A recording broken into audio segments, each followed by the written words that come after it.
arrow as he was like escaping on his horse, and the last thing we saw was him like collapsed on his horse as it like went around a corner. Yes. I think I was a bat. Yeah, and I and stole his knife. oh yes, and so basically you guys were how does the audio sound, by the way, Hunter? Did you have a chance to check it out? Yeah, I peeked. I at heard it. It's nice, I Seems- think. Seems good. Okay, cool. Yeah, so he basically, you were sort of doing a little handoff, Mongol bowman. I'm sorry. As you were doing the handoff for the money in exchange for the fucking hostage that you guys had, that was when Tony basically used his great axe and beheaded him for pretty much no fucking reason. But then it turned out the coin purse that he was going to hand over in exchange was actually just a smoke bomb in disguise, and then use that to get out of there as fast as he could. And I vowed to kill Tony. Oh yes, yeah. You basically said that you were just gonna kill him in his sleep the next chance you got. Thank you for doing that, Hunter, because at this point it's either my life or Tony's life after all the times that he's tried to kill me. My Dwarven anger was provoked. Yeah. So, for you guys right now, are you guys just looking at the map on the stream, or do you want me to share it to the Discord, or are you guys all good right now? I'm currently looking at it on your stream. Okay, we'll just do that. Whatever, There's only. Don't be sorry. Just don't do it again. Okay. All right. So what I'll do is probably like 10 seconds behind, honestly, but it's not that bad. Bring up the another map here. Just give me 1 second. So do you guys want a picture of like your general location? So you guys right now are in the actual castle, fully recovered. You've got all your spell slots back and max hit points. The only other objective that you guys were provided, we'll say for all intensive purposes, basically, Hunter, because you were so pissed about what Tony did, you basically like intimidated him and scared him off, and Dana went to escort him out of there, everyone else that was with him, so it's just you guys. Dana's like, all right, we got to get you away from this situation. He knew Tony and I were about to go at each other's throats. Yes. Yeah, precisely. Oh, you can share your screen in the Facebook thing. I didn't even know that. Oh, really? That's pretty neat. Yep. Let me see. I was trying to find a way to like pin our videos outside of the window, but it doesn't seem to be working. Oh, there we go. It eliminates your camera feed type of thing. But it does work. Because I've got mine whipped up right here. Oh, yeah, true.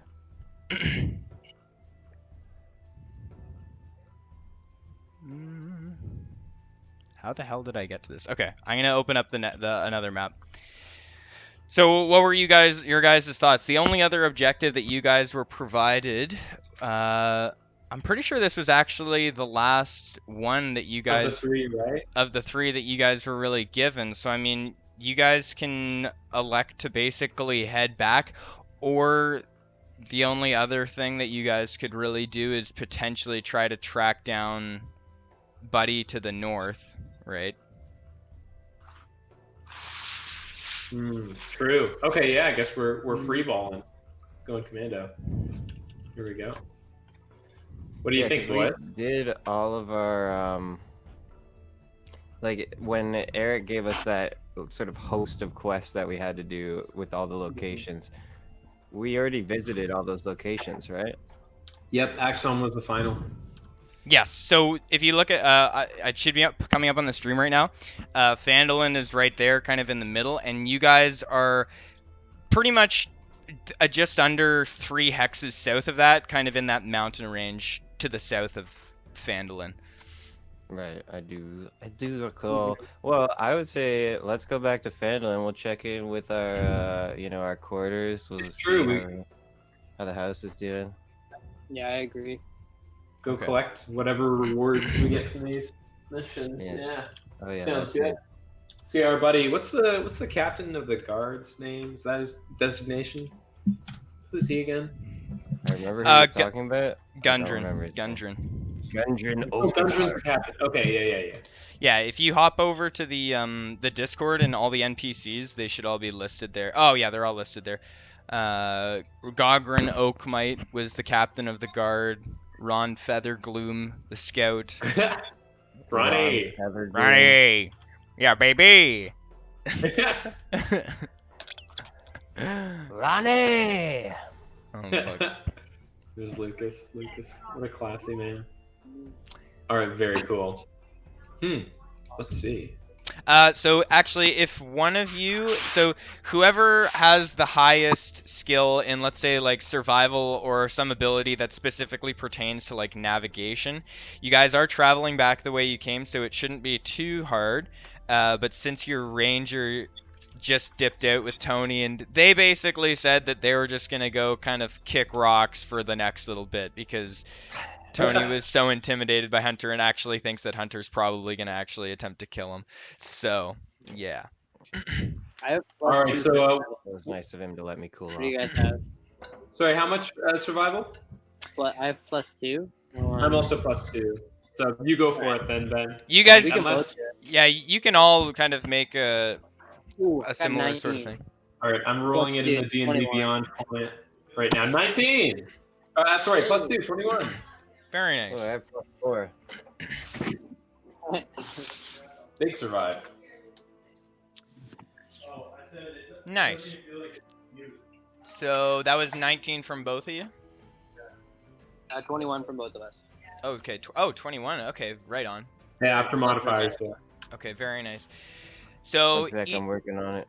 each of those hexes is 5 miles. So you guys are traveling at about a pace of 5 miles each. I don't think either of you or any of you have like a horse or any means of transportation. But No. so you're traveling at about 5 miles. So I mean, is there any specific time of day that you guys want to head out? Like you guys kind of have final say on that, like when you want to get up like and leave or anything. How long do you think it'll take? How long are we predicting? It's probably it's gonna take you like between 2 to 3 hours, like just walking. You've got a pretty good idea. It's mostly like grasslands and very like just light forested cover, Okay. and kind of What, just what like time of day? What do we think? 9:30 start, boys? I don't want to have to get up too early. What do you think? 9:30? Does that sound good? Yeah, 9:30, 10 o'clock. No, let's Yeah, go 8. yeah. Let's go 8. Let's No, go 8. it's the holidays. We're not rushing. Yeah, he's right actually. Yeah, I'd like to see. We're on a victory tour right now, anyways. Mhm. Yeah, you guys have been actually pretty successful in your endeavors. Like, you guys didn't botch any of your quests particularly hard. So, I mean, I don't think you guys really fucked anything up, or aside from killing the hostage, which was technically still a bandit. So, you know. We lost Dana's dog. Yeah, to the well, dragon. it turned out that it was likely we were gonna get betrayed anyways during that deal, or that it was likely that it wasn't gonna go well. So ultimately, you know, Tony's decision didn't really harm the interaction, I don't think. Yeah, and Dana's dog got eaten though by the dragon. Oh yeah, that was our. Oh only yeah, casualty. yeah. Dana's dog, Yeah, RIP. Shut But up. we always knew the outcome of Dana's dog was going to be bad. He never Say took it care of out that loud. thing. He left it with me like 80% of the time. Yeah, Or like we'd be playing for like half an hour, and then 5 rooms back, we'd have left the dog. yeah, we're like, oh wait, what about Dana's dog? Yeah, it's like 5 or 6 turns into combat, and then Dana just goes, "Oh yeah, my dog."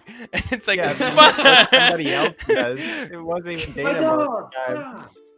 Fuck- But fucking- I should also just mention quickly, it's not going to come really in use right now, but I have the Phantom Steed ability, which allows me to summon a quasi-real horse.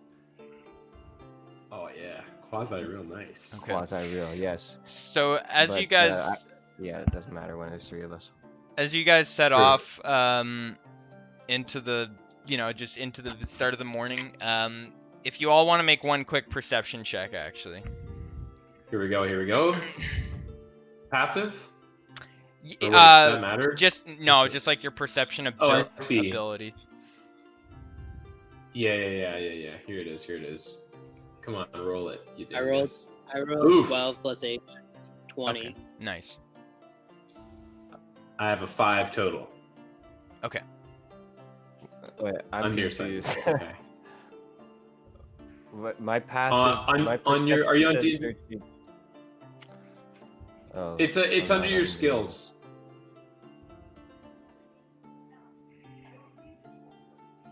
It's under my skills. Oh. Oh, okay. Okay, we're good. We're good. We Gucci. 10. Okay. So the only person that does hear it is, I think it was Ben. Ben, you rolled what was it, 15 or? Yeah, 20. Okay, 20. Yeah. I'm not So sure. almost in queue with a very, very light snowfall and like a cold fall breeze that kind of like blows through the trees that you're walking to in the distance, very, very like quietly in the distance, to which you can identify as being kind of back towards the way you came, but more towards the west. You can hear a very, very faint, what you would only assume to be like a very, it would have to be very loud for you to be hearing from this far, but the roar of a dragon. Very, very faint, but definitely audible. You were the only one that heard it. At this point, you guys I heard are... a dragon. You guys are about halfway back. You've been traveling for about an hour. You've still got about another hour of travel ahead of you.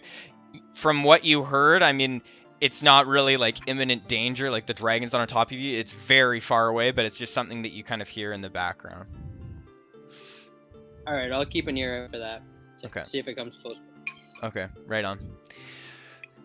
So another hour passes, and you guys arrive back to the town. The town, I mean, you guys have been gone for probably just under a week, I get. Well, no, I don't think quite that long. Like, between, I think, all the adventures, you guys probably were resting usually for, like, 1 day after each combat encounter. So it's been about, like, 4 days since you guys last left. The town is definitely a lot busier. A lot of the debris has been cleared. There's much more townsfolk around. There's people riding around on horses, kind of like moving around debris. You can hear the sounds of like hammer and nails, like people repairing things. You see multiple sort of like knights in just sort of like light chainmail, a couple of them like scattered riding around in the center of the town, and you kind of like notice this waft come over you as you get closer and closer to the town. You're about like 1 kilometer, 2 kilometers away, but there's just this giant black plume of black smoke kind of just billowing out of the center of the town. And as you guys approach and ride into the town, you notice that it is a giant heaping pile of goblin, orc, and bandit corpses that has just been piled up on top of the corpse of the troll that you guys killed, and it's just basically burning. Like, it's a recent fire that was just lit that day. Okay. Yeah, but aside from that, it looks like I there's a think we bit got more it. activity. Let me just pull up the actual map of the town for you guys here, so that you guys got a better look at it. I just gotta figure out where it is in this. Well, I'm glad that I'm glad that the town wasn't Oh, actually, as on fire. Yeah, it seems like the That's town's good okay, news. despite in 20 years from now, they're all gonna have like goblin lung poisoning. so you guys are riding in right now from the south on the Miners Trail, and I believe from the combat that ensued there, multiple smaller buildings of lesser value were kind of destroyed. I'm pretty sure so between the Stonehill Inn and the Lion Shield Coster, I'm pretty sure the Lion Shield Coster burnt to the ground. That was the building that Simon was fighting in with those bandits. Oh shit, I don't have it pulled up right now. Oh no, I do. You guys see that? The legendary Phandalin, I see the map of Phandalin. Yeah. Wait, are we looking on your stream or are we looking on? Yeah, Eric's Twitch. Okay, you can see it. All right. it's the map of Phandalin, right? Yeah. Yeah. Yeah. Sweet. Okay. How's our manor doing? You can ride over and check it out if you want. True, the Hilltop Manor. I'll Okay. stop at the tavern. Let them know we're back. Grab a pint for the road. Go over Okay. the manor. Right on. All right, yeah, let's do a home inspection because unfortunately, boys, I have to hop off at 8. But let's no let's do a problem, home dude. inspection. Sorry, yeah, it was we'll it was a bit of a late start, but That's all good. That's all good. I feel bad that I can't stay longer. no, it's all good. All right. So how's our home doing? Our little hovel on the hill. As you guys ride towards it, you notice that a lot of the smashed-in windows that were broken before have been boarded up. The roof appears to also have been re-shingled, and any holes in the roof have also been patched. That you would assume was like a first kind of one of the first things that he probably repaired. And your groundskeeper was a dwarf, hill dwarf by the name of Thalmor Fireforge in the NPC's tree. Oh yeah. As you approach and open it, the door opens with an audible kind of squeak, and it opens up. There's a candelabra lit in the front foyer there.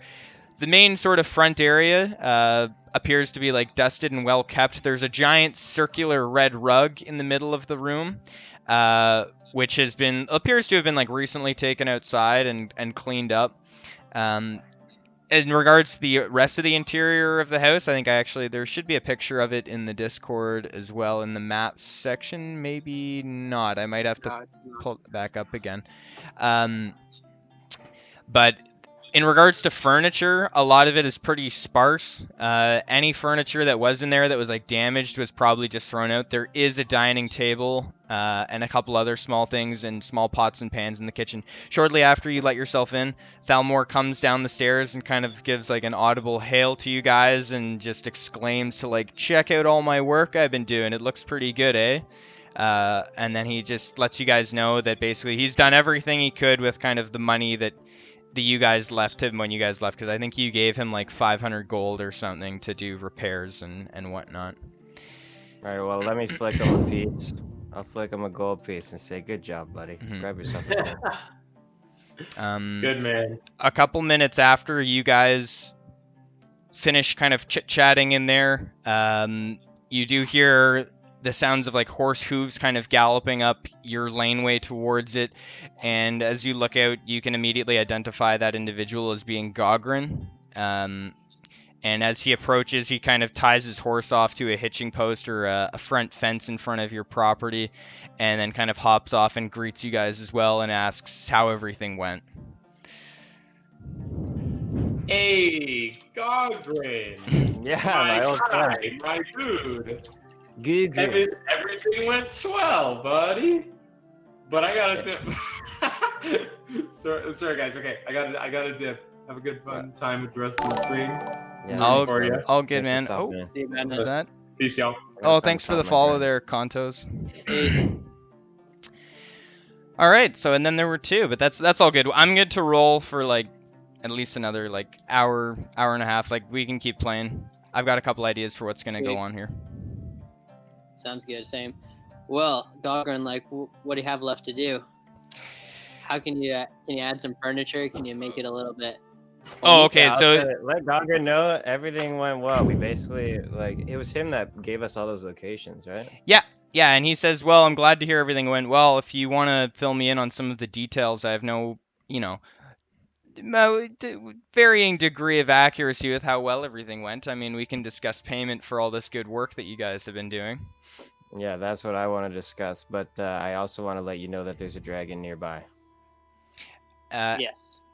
At the mention of the dragon, he does kind of immediately begin to nod and go, oh yes, we have been tracking that. I have had all my scouts out day and night watching and listening for this dragon and any signs of its return.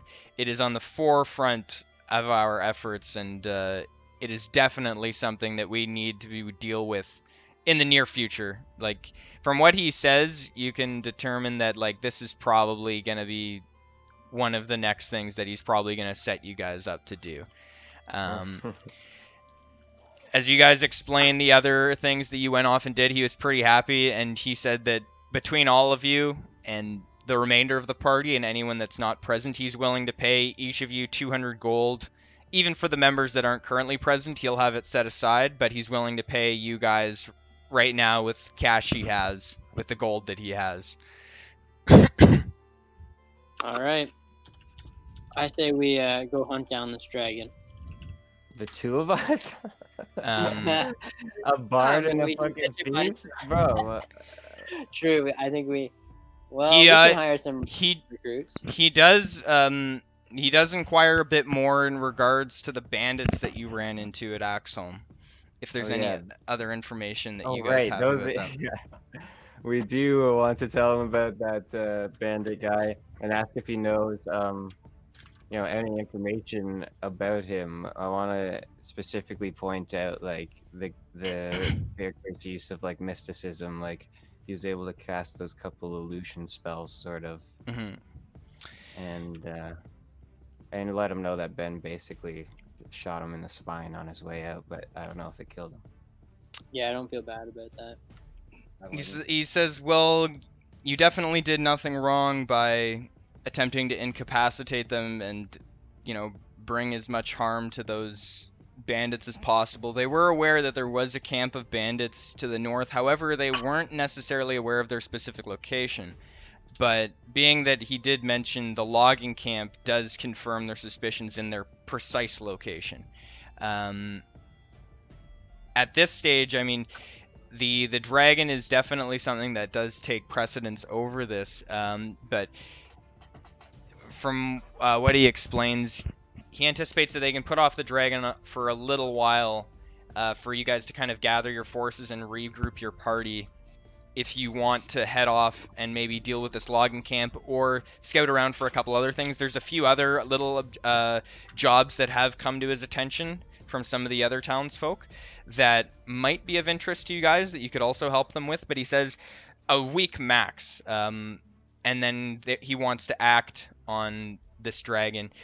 They assume that the dragon is located in Icespire Hold on top of one of the neighboring mountains. They've scouted out a mountainous path that'll lead up basically through a series of caverns and tunnels that lead up there. Ooh, thanks CG Sound for the follow. Did you get the alert on that? Oh no, the alert box is underneath everything. God damn. Okay. Man, alert box is such a bitch. I don't fucking. I can get the testing widgets working, but I don't know if it's working IRL. We'll see. No, I had my follow box underneath, or my alert box underneath all my other layers. I wish it just automatically snapped to the top when you put it in every time, but I'm gonna lock that on top, so it should stay there now. Yeah, so that's basically all that he has to say. He pays you guys your 200 gold. He says that within the town, most of the basic sort of stores are all essentially up and running. He says within a week's time, he's going to be able to gather enough ground forces to actually help mount an assault on this Icespire Hold, which is where they assume the dragon has holed up and is basically, it's gathered its horde and is just kind of sitting up there chilling and laying waste to the surrounding countryside. So within a week, he'll have enough time to gather enough troops and resources that he can then allocate to you guys, and he's even considering perhaps escorting you as well on this part of the quest. The more men, the better. Yeah, the more men, the better. I'm trying to think of what crazy things we can do to dragon hunt, like barrels of pitch in carts. Or yeah, and the loot the dragon probably has. Yes, that too. Dragons always guard loot. But in the rest of the town, so he tells you that Barthen's provisions, although Barthen was murdered in the raid of the town itself, one of his family members actually kind of stepped in and is now running the logistics of that. The Stonehill Inn is still functional. The Lion Shield Coster, which you guys have noticed, is now just a pile of burnt timber, along with multiple other buildings in the village. The Phandalin Miners Exchange is also still going as well, kind of back up and running. The dwarves in there running it, and the Town Master's Hall, housing the mayor of the town, who did manage to escape the assault as well, is back at work in the Town Master's Hall as well. So any of those people from any of those buildings could probably give you insight into any other jobs. Gogrin lets you know as well that although they didn't know that the bandits were at that logging camp previously, they do know its exact location, and he'd be willing to let Ron escort you guys not into combat, but at least into the, well, maybe to certain extents. You'd have to basically convince him to step in, but he would definitely be able to get him to lead you guys and bring you up to where it is. Yeah, I'm interested to know more about the bandits. Are there any like thieves in town or anyone that we can kind of go to get a little bit more information? The Townmaster's Hall and anyone in there could potentially have a history of the surrounding area and any other, like locations in the area, or because they kind of have records of that sort of thing. Yo, Ben. Well, Ben, what's your character name? Hogarden. Hogarden. yo, Hogarden. You know what I'm thinking is the fucking inn, baby. You want to have a drink? I want to have a drink. We want to find out information. Let's go to the fucking inn, bro. Let's grab a pint at the inn. Alright, yeah. Let's make our way over there. We'll ask around and see if we can get an odd job there to make some coin while we figure out how to hunt a dragon. Okay, right on. Let me just pull up. We'll try to learn more about the bandits for you too, bro. Let me just pull up a little pick for a tavern. So Ron is the guy that escorted us to that first cave we went to, right? Yes. Not first in the campaign, but you know what I mean. The last cave we went to. And then we sent him back with the girl that we saved, that we rescued, right? You rescued a girl? Yeah, from the pipeweed? Yes, the one that you acquired the pipeweed from. The one at the windmill? Yes. Yep. Windmill lady? Yes. Windmill lady, yes. It's all coming back to me. Hopefully we meet her at the inn as well. See how she's doing. So ignore the giant sign on the side of the door that says the Red Dragon Inn. It most certainly breaking my immersion. I'm not sure what it is. It's okay. It couldn't be anything worse than the fucking cops not spawning in Cyberpunk 2077. Trust me. It's like I do know what it is. Blew someone's head off in the broad daylight in the middle of the street, and the cops started spawning inside the walls of the neighboring building. As long as you don't touch anything and move through the area in prompt fashion, then it's pretty immersive. Cyberpunk. I saw you. It was one of those playthroughs where I can't remember the name of the channel, but it's the guy that basically will play through games with he'll play through like Skyrim without using any items or shit like that. And he did a playthrough of Cyberpunk without running into any glitches. No way. I didn't watch it because I don't want the game to be spoiled. Every time you had a glitch or something? I have no idea. But that's like crazy. Wow. That seems literally impossible to me, dude. Like some of the quests were so buggy. I heard they spent like $1 billion making that game. Well, they certainly spent a lot. With the amount of time it took, plus the celebrity presence, plus the marketing budget must have been huge because they went so hard. So you guys enter into the it's about midday right now, like probably about 10-11 o'clock. You guys can go in and grab a pint. They're gonna cost 20 copper each per beverage. Easy. It better be a good fucking beverage. Sorry, I'm just looking up online the command for /mod username. I'm just making my one buddy a mod for my. Oh, good. I gotta figure out how to subtract money for myself, anyways. Yeah, I don't have any copper. What's the conversion rate?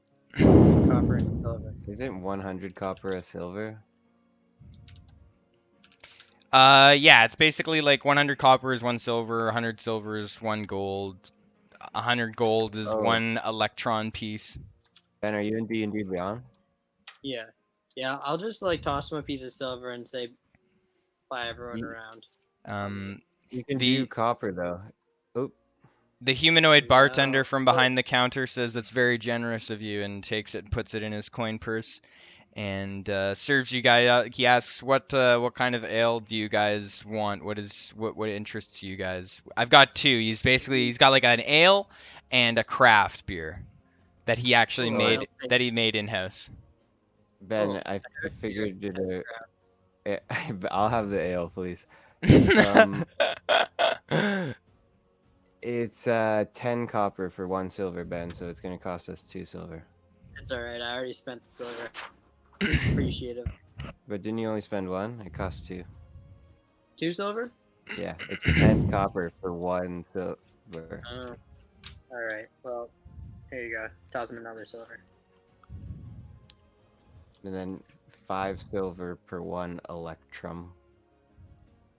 10 silver for 1 gold. 10 gold for 1 platinum.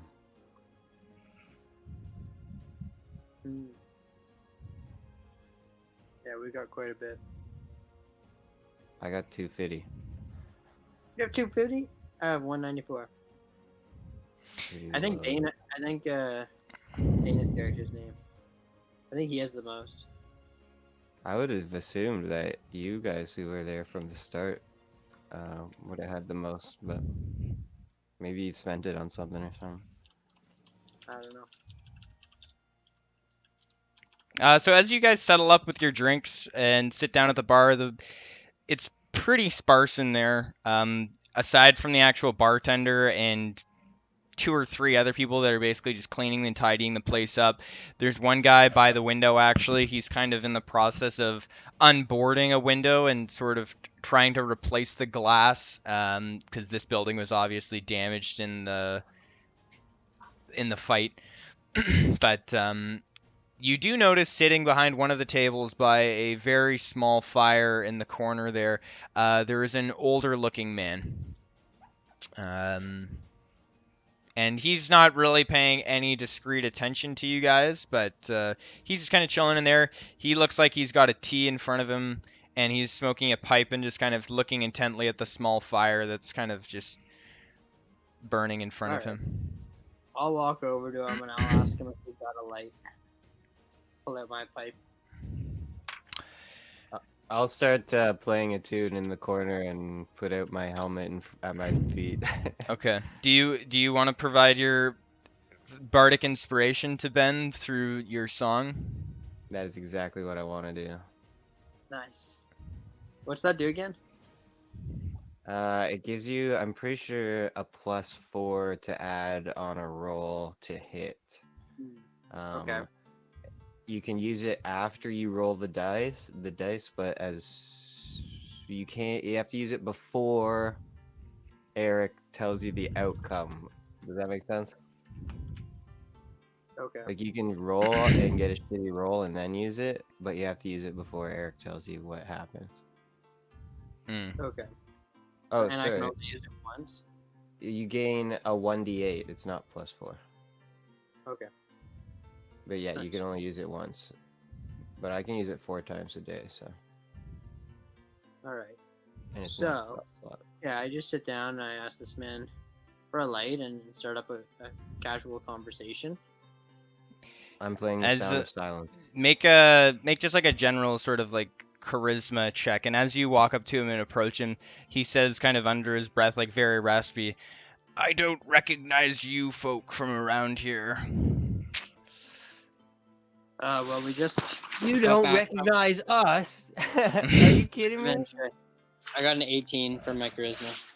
Okay, very nice. So you kind of overpower this old man with your just natural charismatic ability, and he is very talkative, and you know, as you introduce yourselves, he definitely warms up to you and doesn't have any problem with chit-chatting. He explains to you that his family, that actually his house in the village was like, he kind of had a small house kind of on, not on the in the countryside, but just on the outside of town, that was kind of that he had close to his farming land right outside the town was actually destroyed, but his family and himself are basically put up in a room at the inn at like a discounted rate for a while they're rebuilding their house and whatnot, but so that he can still like basically they can work their land while their house is being rebuilt. And he kind of proclaims, he says, are you guys gonna deal with that dragon anytime soon? Like, kind of nodding to the fact that you guys look like sort of like strapping adventurers, of course, like well above the average, you know, just run-of-the-mill commoner in the town. He knows that you guys are something special. Yes. We're here to slay the dragon and amass an army to assist us in this task. We'll be Tell them of our deeds. Tell them of our deeds.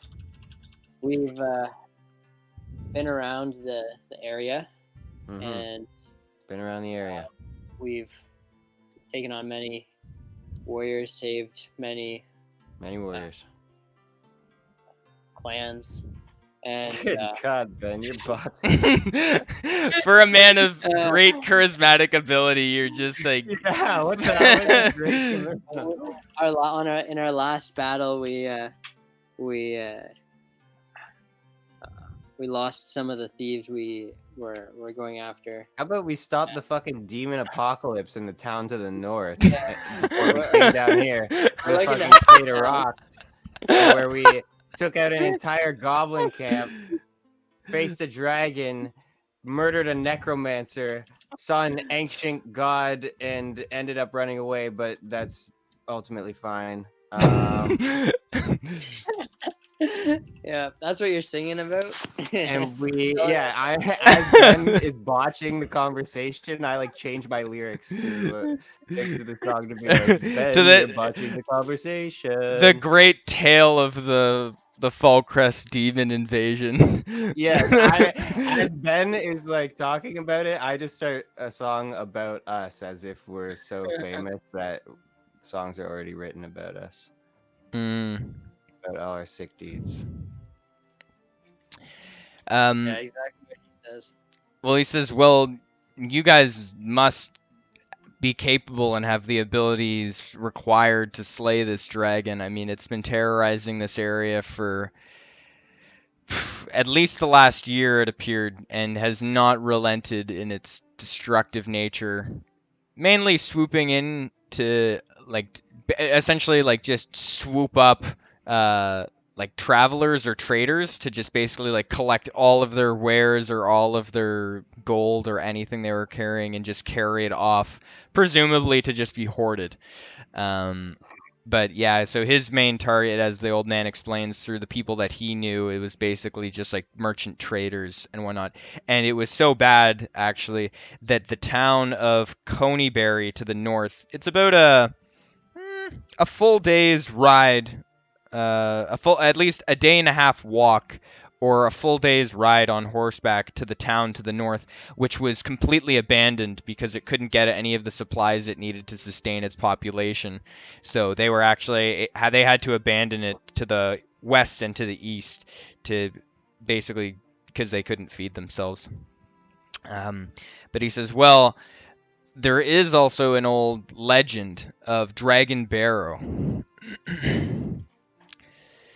Tell me more. Ooh. I'm intrigued. He explains that the history of Dragon Barrow is essentially like an underground, almost like a graveyard sort of thing. Over a century ago, two parties of adventurers basically banded together in the plains, in basically the lowland sort of area in between. Let me just pull up my map really quick.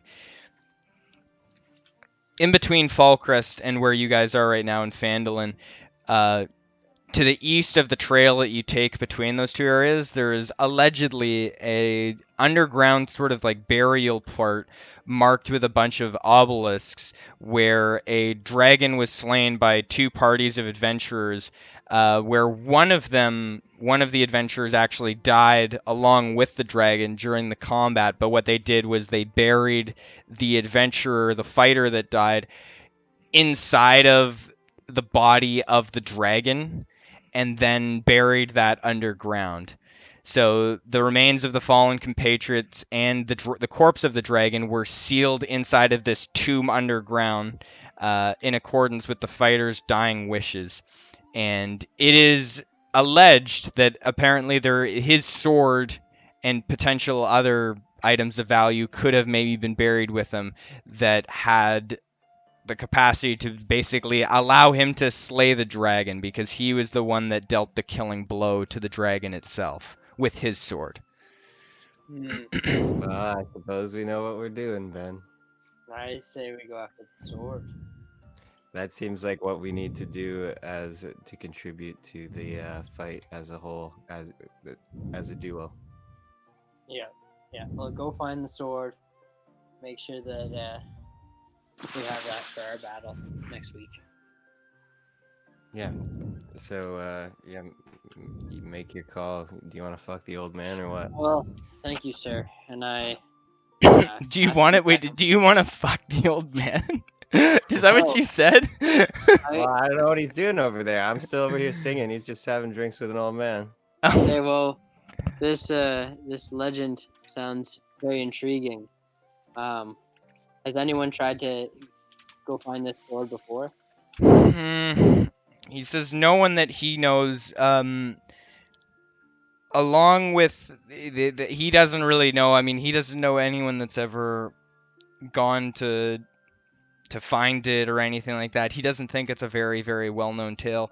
He explains that from what he knows, the tops of it should be marked with basically like a line of moderately tall stone rocks kind of along where the spine of the dragon would have been, that kind of protrude and almost like spikes along it, and that it was almost buried like slightly above ground and only covered with dirt. So he says it should be a mound almost in like the shape and size of a dragon, essentially like spread out on its stomach on the ground. But aside from that, he doesn't know. I mean, he wouldn't be surprised, he says, if it's haunted by some sort of restless souls or anything like that. But beyond that, he doesn't know. Amazing. Well, I say thank you for the knowledge. We're here to slay the dragon and help this town. So we will see if we can go find that sword. And I toss him a piece of silver for the knowledge. Very nice. He handles the silver with pride and thanks you greatly for your generosity. The man of which he introduces himself as Earl. I guess I should have started with that, but that was his name. I probably should have asked. Yeah. Silver's probably a decent cop for an old man like Earl. Oh yeah, I'm sure. Well, maybe he'll give us some more knowledge in the future. I let him know that we're just new to this town and we live up on the hill. I say, ask where he lives while I'm playing. Where's he stay? Yeah, he lives out in the Oh, you farm. already found out? Oh, I'm sorry. No, he will right now he's living in the actual like hotel because his farm burnt down and he's Right.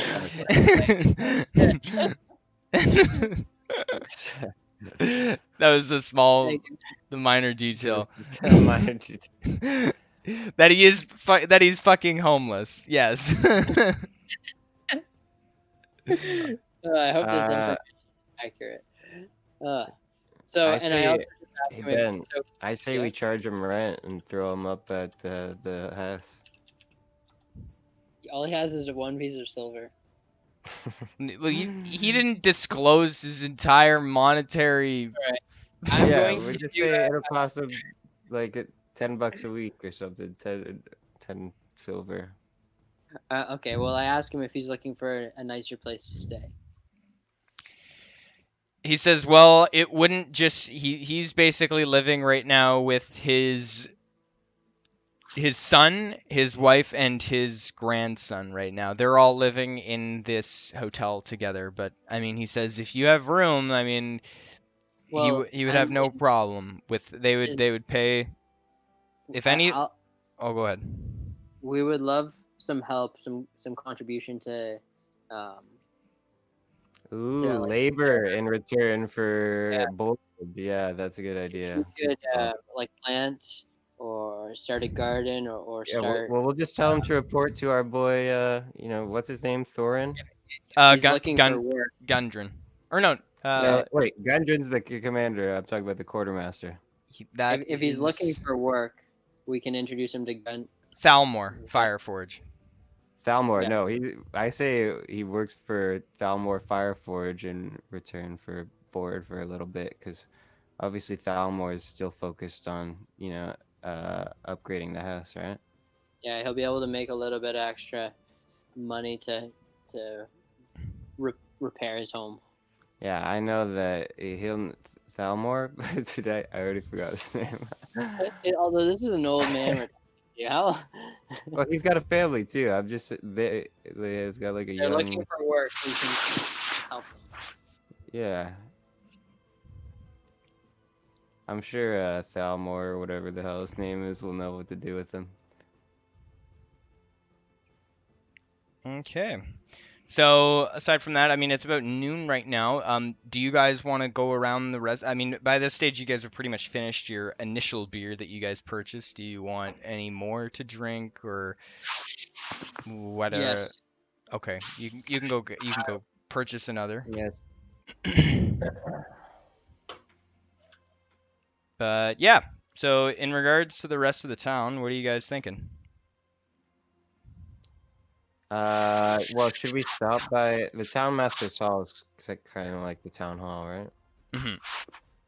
I think maybe we should stop there, Ben, just to make sure this town is like heading in a good direction. You know what I mean? Mm-hmm. Yes. I don't necessarily want to get involved with politics, but let's just make sure, you know, there's not a cult leader or something that's gonna make everybody drink Kool-Aid in a couple of weeks or something. Yeah, I agree. Okay. Agreed. I mean, I'm Gundren's gonna basically do a in charge quick, of everything, isn't Yeah, I'm gonna do a quick perception check on the town. Just to the see. general town. Okay. Yeah. I think that'd be 26. Yeah. So yeah, check the stream hunter. Let me know. You should be able to see you guys in the top right corner, type of thing. Yeah, I see us. Okay. I also see you though. Yeah, Again. I know. Let me see. Is there? I don't know if there's any way. Oh, I can get rid of myself. There we go. Oh, nice. Cool. So that kind of worked.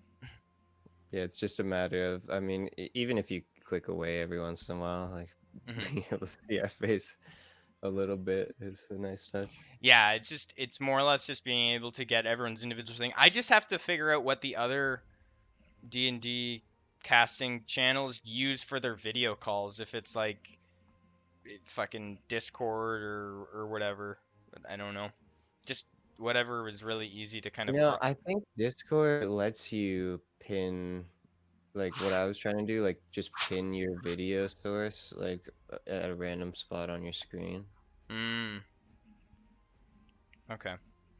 Well, that'll be another thing to try. Yeah, we'll do some experimenting. At least we can do the voice call in Facebook, since we get good video clarity, and then maybe do like just a video feed through Discord and like mute all of that, just so that we can easily manipulate everyone's webcam feeds.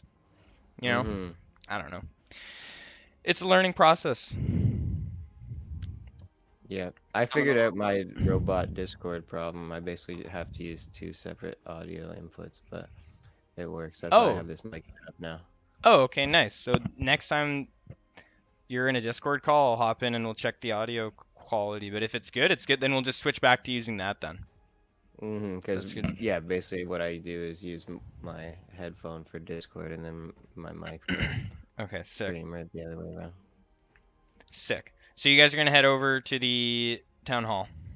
Yeah, but do we have the location of the dragon and and the sword? The Do old we man know where that is? He described it as being to the east of the town of, or not east of the trail, between Phandalin and Fallcrest. I'll pull up a world map so you guys can see. Just so we know. Well, if we're stopping at Town Masters, we might be able to stumble into Gundren, which means we can ask him if he knows anything about it on our way out. Yeah, we should definitely get some references. Hey, you know what else we can do? Bring Ron. Mm-hmm. We can try anyway. So the burial mound is basically to the you see where it says like Neverwinter. That's technically like Neverwinter / Fallcrest, for all intents and purposes in Phandalin, where you guys are located right now. The Dragon Barrow is located essentially somewhere between, from where he described it being, between the text that says the high road on the right side of that road, between there and the forest. So somewhere between there. Each of those hexes is 5 miles. So, I mean, you can basically scour it hex by hex to the best of your ability, or just kind of wander aimlessly. It's sort of up to you guys, but that's if you guys decide to actually go and do that. Yeah. Well, I definitely want to do it. Um,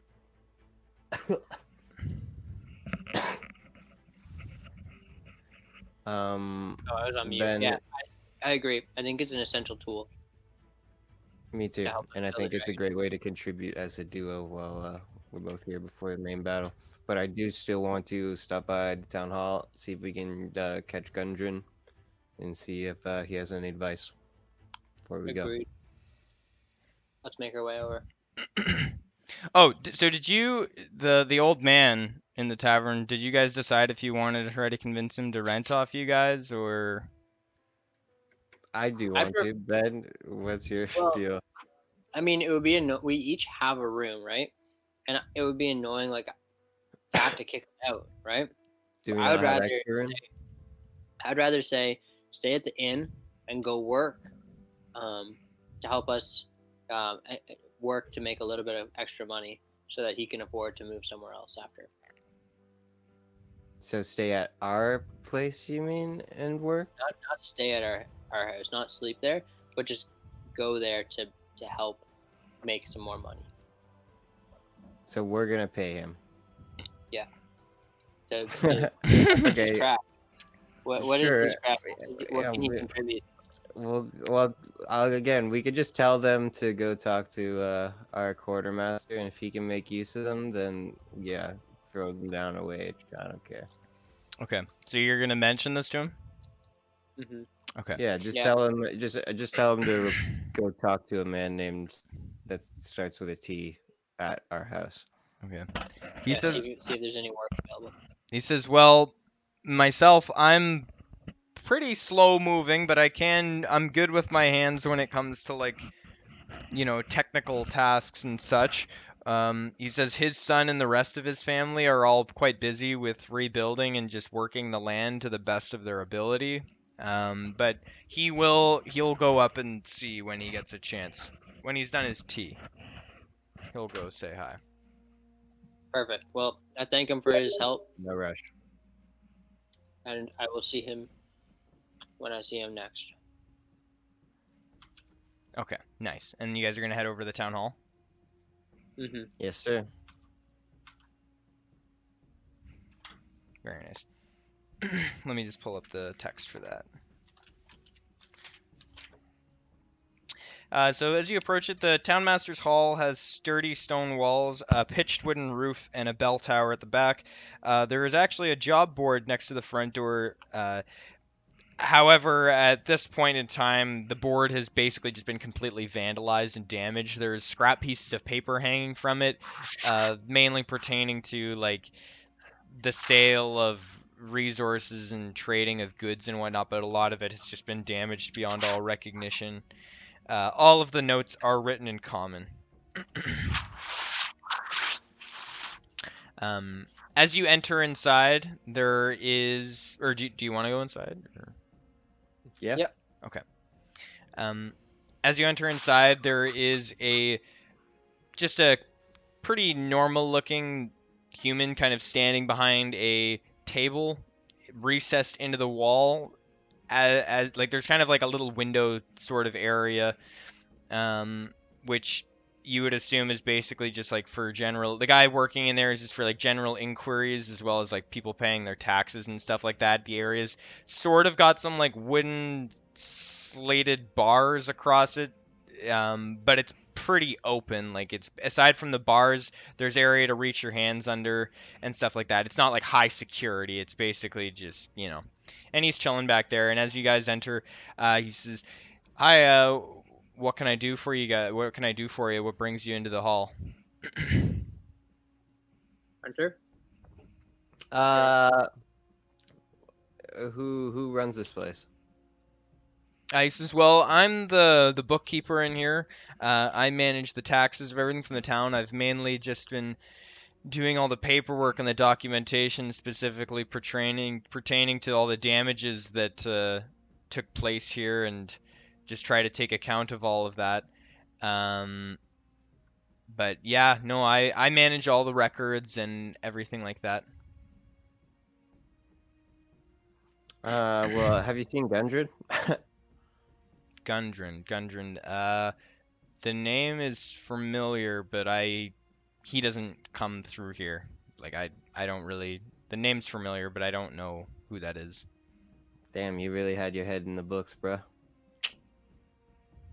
I don't know, Ben. What should we what should we ask? Have you heard of the tale of the dragon slayer? And Have you heard this song? Oh yeah. Let me play you a song. No, I play him an improvised song about the story that Earl told them. He says, "Well, these are all," he says, "I don't have books on myths and legends. All the information I have is basically just paperwork and documentation specifically to this town trading, as well as any like mines or any neighboring towns or logistical resources." He says, "Many of which have fallen into disarray since this dragon appearance, and of course the bandits, orcs, and necromancers that you know so well, but specifically all of those things. Nothing in regards to myths." And he kind of scoffs at the mention of it, of these like legends, in disbelief. Condescending, I see.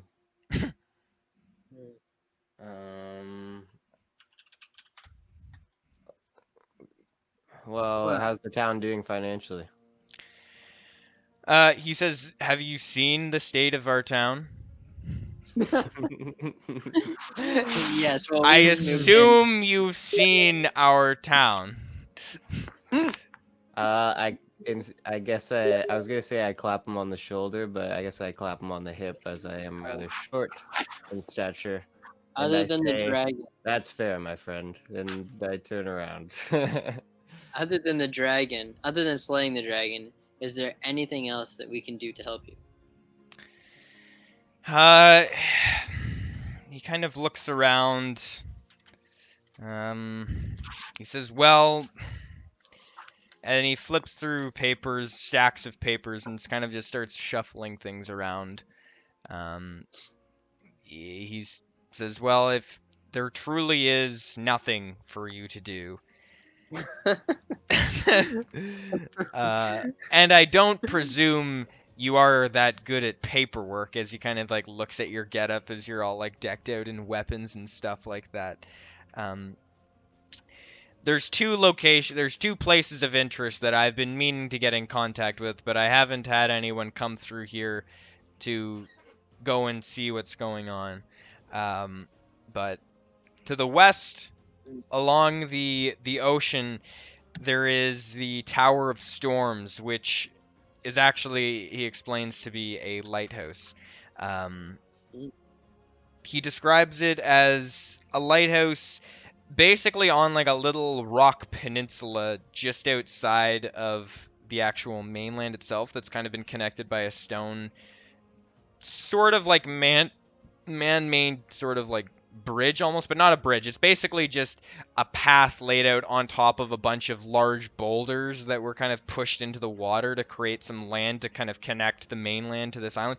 Not very big though. He says the actual bridge out to the area only lasts about 50 feet before it gets to the actual main rock mass.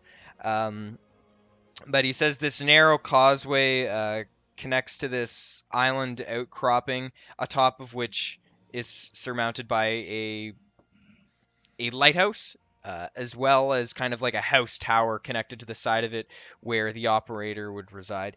He said it's long since fell silent. The beacon is not a light, and there's actually a multitude of ships that have crashed on the coast or ran aground on this lighthouse point because there's been no one there to man the lighthouse. He says any information in regards to the actual lighthouse would be great, and try to see what happened to the keeper of it. He fears the worst in regards to the inhabitants of the lighthouse, but ultimately any information would be great. The only other thing that is of interest to him as well is the neighboring town of Coneyberry, which was abandoned in the last year. He says since some of these bandits and orcs have been dispatched recently, and although nothing can really happen until the dragon has been dealt with, it would also be good to try to make contact or at least assess the damage or the current state of the town if they did have any ambition to repopulate it. But those are really his two main objectives, primarily just logistical and information collecting. But of course, he says if troubles come up or you need to do what you do best, there'll be nobody there to stop you. Is that town you're talking about to the east? Yes. Yeah, yes, the town is to the east. Let me just zoom out a bit. Oh, okay. You can't it's not marked on your map, but let me just look here and see. So it's an abandoned town that he thinks could be repopulated?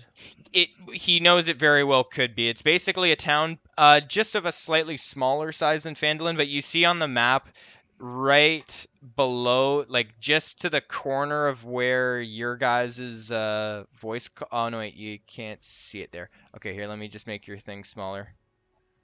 You see right below where the actual video call box is, where there's that little like outcropping into the forest?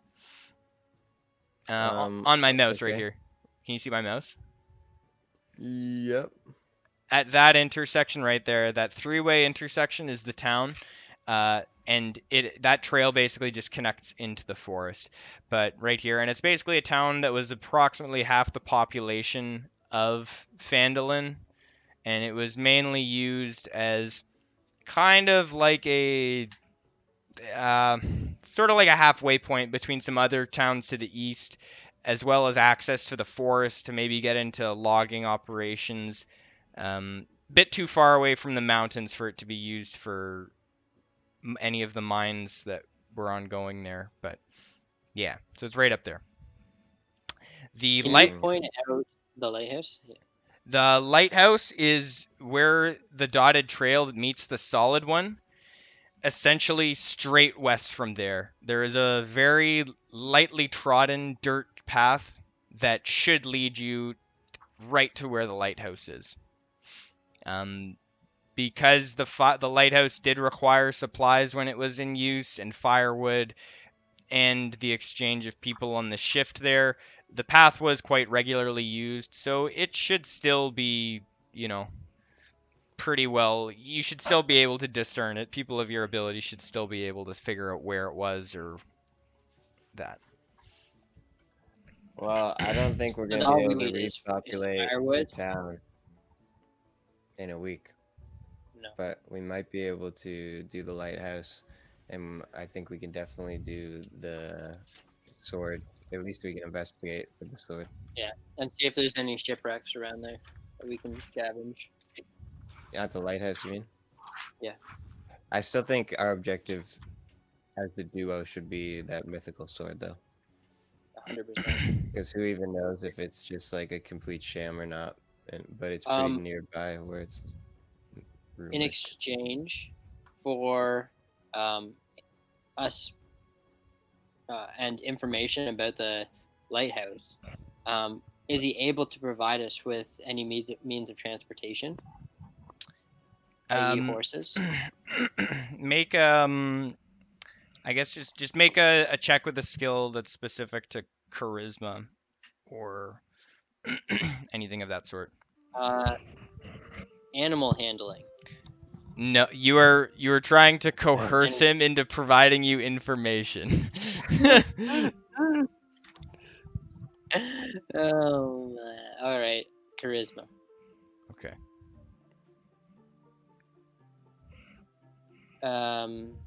17.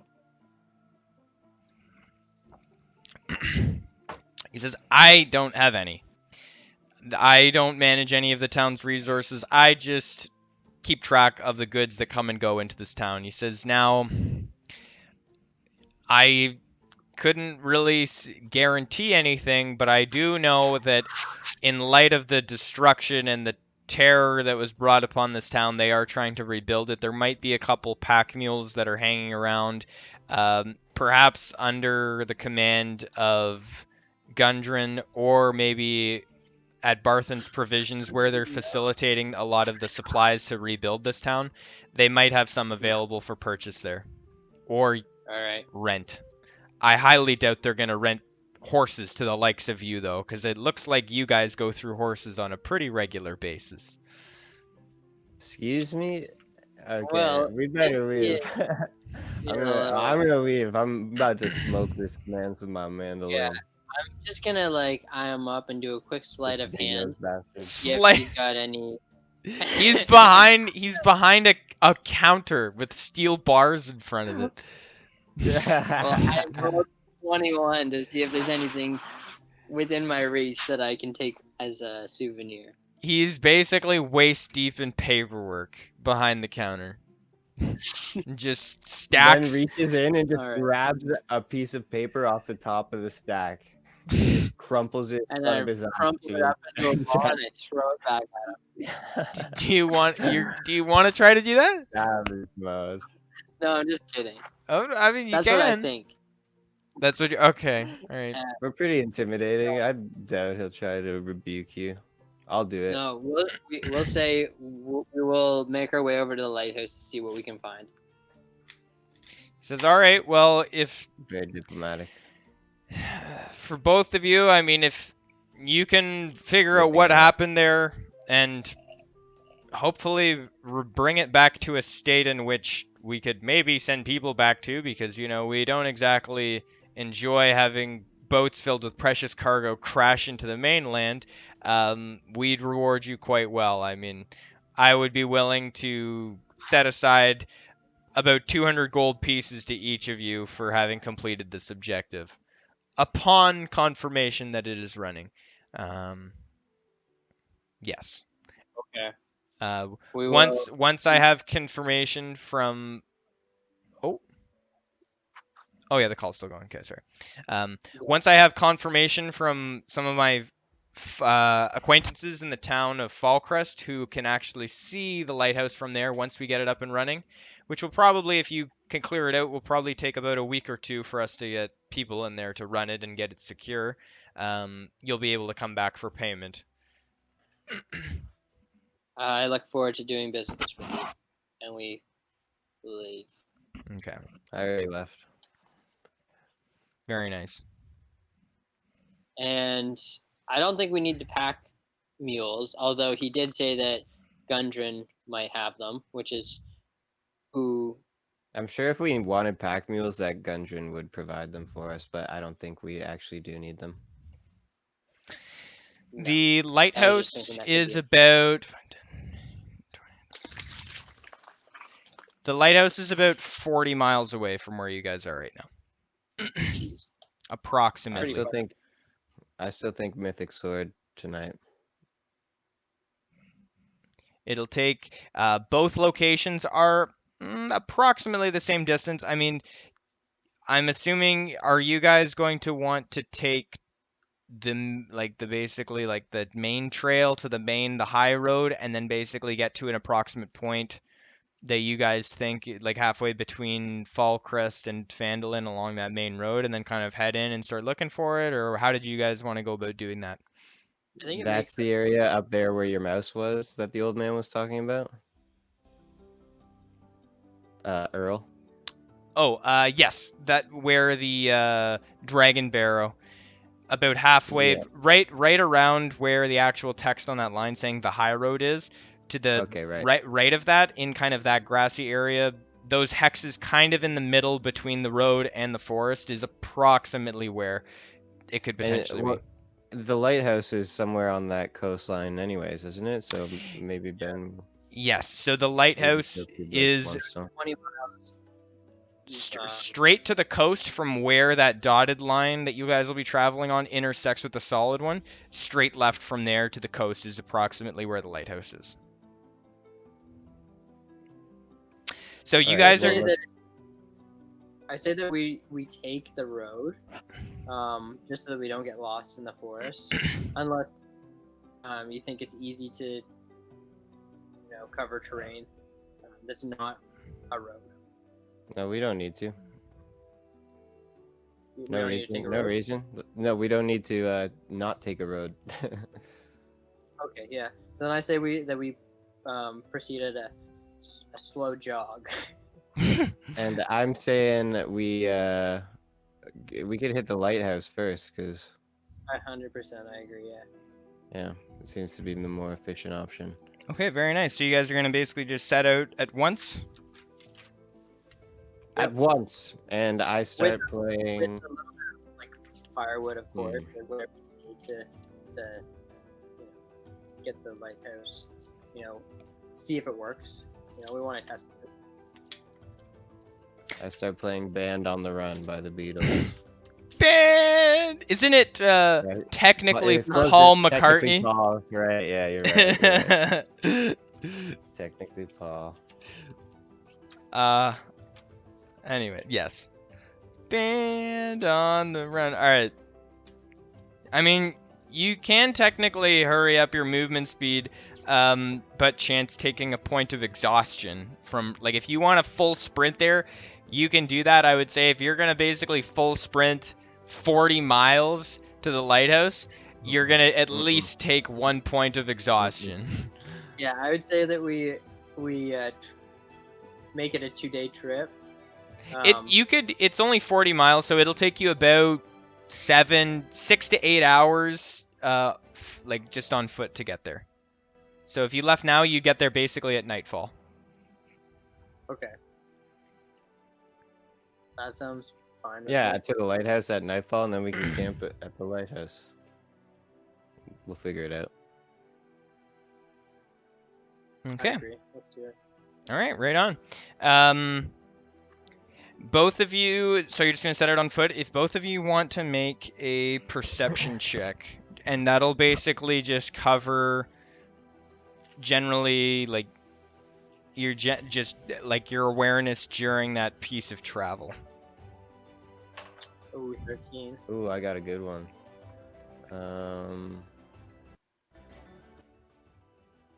Sorry, 21. Okay. And Ben, you got a 13? Yeah. So as you guys set out at about noon, it's very overcast, quite blustery out, and it's definitely a cold fall day. There's a gentle snow coming down that is settling on the ground and not melting as it hits the ground. The fire that was burning at the corpses is still burning. The smoke billowing off of the pile of corpses it's changed into the smoke rising off it is no longer like a dark, deep black smoke just like billowing off. It's now a bit more of like a softer sort of gray as they've piled wood on top of the bodies that have kind of burned down a bit more by this point, and they're basically just trying to like burn it all down so that there's virtually nothing left. For almost the entire duration of your travel, it continues to snow quite steadily to the point where there's about 2-3 centimeters on the trail ahead of you and all surrounding you. But you still have pretty well full like range of vision. Like it's not like a snowstorm by any means. Once again, about halfway, Ben, you don't hear it this time, but Hunter does. You hear the roar in the distance of presumably a dragon coming, and it's just maybe a couple hours after you left Phandalin. So you guys, it's right around maybe like a couple miles after you turned off of the trail coming from Phandalin to the Tribor trail that's marked there, and you guys turn left onto that to head west towards the main road. Is there anything else you guys want to do around this point, or just keep heading off? No, I continue. What can we do? Gundren said we had a week before we had to go get the dragon, so we can't do anything until we're sure it attacks. Okay. I mean, we seem to hear it calling quite a lot, so. As you guys continue down the trail, you don't really notice anything out of the ordinary. It's quite quiet. The snow is peacefully falling down on the ground. You actually are past, about another hour after you hear the dragon, you do see a cart coming down the road being pulled by 2 horses. At this point, it's about 100 feet away from you down the trail. Coming towards us? Yes. And it's not riding at any like fast pace. From what you can see, there's a humanoid shape behind the actual like stirrups of the cart, and there is 2 horses in tow, or I guess the trailer's in tow, but there's 2 horses pulling the cart. What do you think, Ben? You got enough? Does Ben have enough time to hide? Or is it clear? Like, are we obviously like right there in front of him? Yeah, I don't think that we need to hide. I think that we're just travelers. No, I wasn't gonna hide. I was just gonna put you there on scout. But if you I just think want that we should maybe like to face the wait barrel down together. and ask him where he's traveling from. Sure. Diplomacy. So as he rides closer towards you, once he's about 30 feet away, he kind of raises his hand and waves. He's got a large pipe coming out of his bearded, face, and he just looks like a normal human. You notice as the cart pulls up and gets closer around beside you, he does start to slow down, and behind him, sitting in the back of the cart, pretty much at the same height that he is, about 5 feet off the ground in the cart, there's just a large pile of just like neatly stacked wooden timber, as well as a human dressed in full plate armor, and another human who is wearing a cloak over top of his head, and he has a bow and a quiver across his back. And as the man approaches, he says, don't mind these guys. You can never be safe enough when traveling through here nowadays. We're just en route up to Phandalin to drop off some supplies. And Thank you. And he's coming from Fallcrest to the north. They're definitely Take care, my friend. and we should also just give them a heads up that there is a dragon, and that we're in need of some soldiers. He says, well, as we're trying to slay the dragon. He says these guys with me are swords for hire. I mean, I don't know how long we're going to spend in Phandalin once we get there, but seeing at the time that it is now, and by this point it's about 4 in the afternoon, it's starting to get late. This is about a couple miles away from where the actual main road is, so you guys are about to kind of get to the where you're going to meet up with it. He says, well, by the time we get there, it's going to be nightfall, so I foresee us perhaps resting for maybe a day there, but these gentlemen being swords for hire, I mean, I'm probably going to bring them back with me, but we'll have to discuss what we're doing once we get there, if he's going to have to bring supplies back and forth, because he actually resides in Phandalin, so he discloses that to you, and he says once we're back, these guys might hang out there for a little while. He doesn't really know. They're only being paid to basically escort him from Fallcrest back to Phandalin, and then they're basically on their own. So Well, talk to Gundren if you want to help, my boy. Both of the two behind them don't really pay much attention, and they don't say anything at the mention of them. All right. I'm Gucci. Okay. Well, we just let them know that if they're in Phandalin when we return, that we might have a conversation, or we may have a job for them. Okay. The one fighter looks over at you and kind of nods and then doesn't say anything as well. And shortly after which, the driver kind of like gives the horses a quick whip and they start off again. Okay. So we proceed. Make dramatic strum. Yeah. Yes. It's like exactly like that. Okay, cool. Shortly after your interaction with him, you arrive at the main road, which is much more well-trodden. And almost directly in front of where this trail that you guys are on meets up with the main road, there is a overgrown dirt trail heading straight in basically the same direction that you were already heading, but you can infer from looking at maps that it is heading straight west towards the water. That's the spot. Yeah. Oh yeah, you know what I could have done probably is summon Phantom's steed, and we probably could have just both ridden it, but we'll keep that in mind because it's a level 4 spell, and I can only use one of those and between long rests. So the steed only keep that in mind. the steed only lasts like a day or a couple hours, or that is a good question that I will answer in a few moments. Well, maybe we can use it on our way back. Duration 1 hour. Okay. But you could probably cover about 20 miles, no? Yeah, In an hour? yeah. So maybe we should use it to like get back or something, or in emergencies. It's there. We can definitely. You may not be able to. I assume right too. I mean, dude, I'm a fucking dwarf and you're a thief. So once you guys get to the trail, is there anything that you guys want to do differently, or like do you want to establish like a marching order, that sort of thing, or do you want to just head down the trail? Nature, okay. I did it. I rolled an 8. I'll stop playing Band on the Run by Paul McCartney at this point. That'll be my change. Okay. Very nice.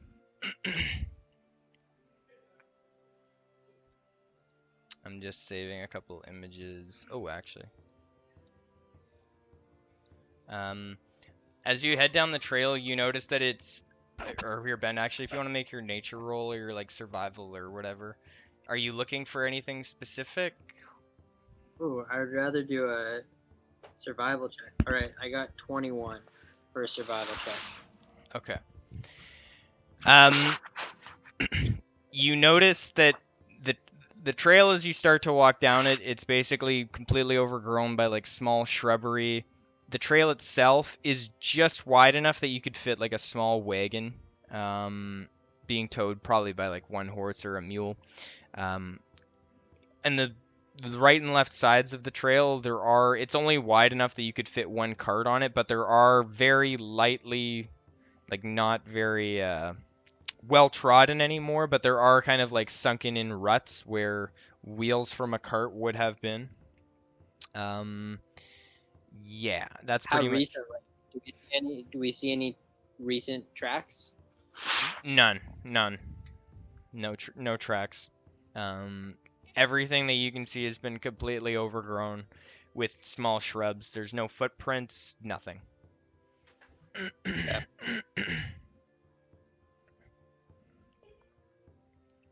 I got Yeah. nothing. I'm down to continue. Okay. As you continue down the trail, the foliage surrounding you on the left and right sides starts to slowly thin out, and the trail straightens off a fair bit. And at the very end of the trail, you do see pretty much shooting up about, I mean, how tall would it be? It's probably about 100, oh no, 80 foot high. No, sorry. 80 foot. Oh, it's got to be the no. lighthouse, right? Nothing In else is 80 feet tall.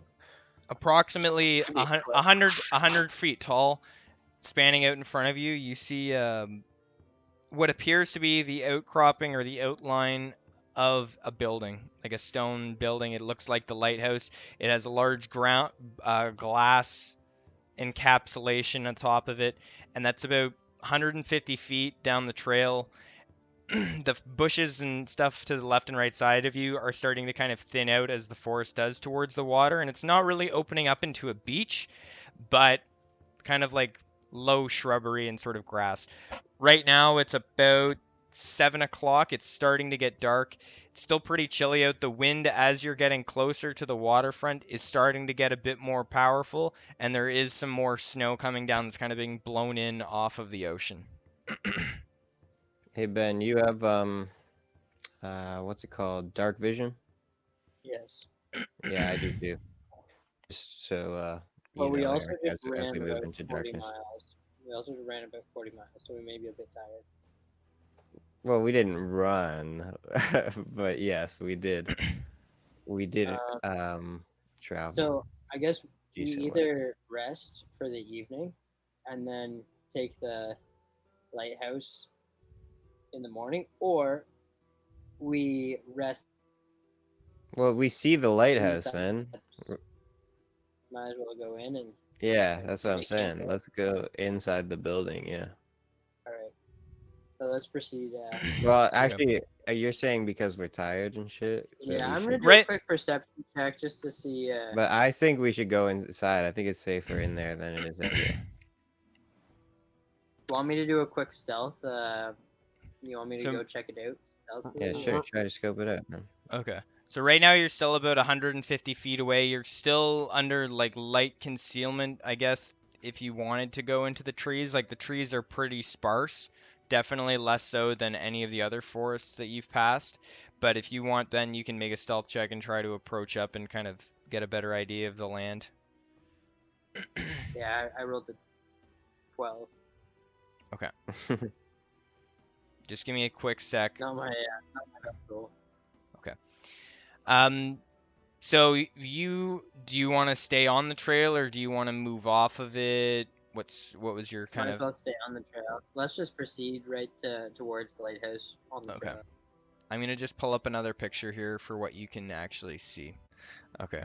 Right on. So Ben, you've basically snuck up to the coast here and you are just south of that brown path there. The path kind of slopes down a little bit to a rock formation that's about 80 foot high. So the actual rock formation that's directly to the left of what you can see, which you can see, I've just kind of blown this up a bit so that you can see it. Atop of that is a large lighthouse that is about 100 feet high on top of an 80-foot tall rock formation outside of the water. So the actual height, it's about 200 feet, 300 feet above the water level. Conjoined to it is a small-ish stone building. The actual footprint of the building appears to be about 40 square feet, but it's kind of like an oblong rectangular shape. In the middle of the actual path walkway there, it appears as though there's some sort of kind of like cave, almost like cavern dug into it, like a little tunnel, like a big rock that had been hollowed out that the trail then goes through. But the trail leads right up to the lighthouse across there.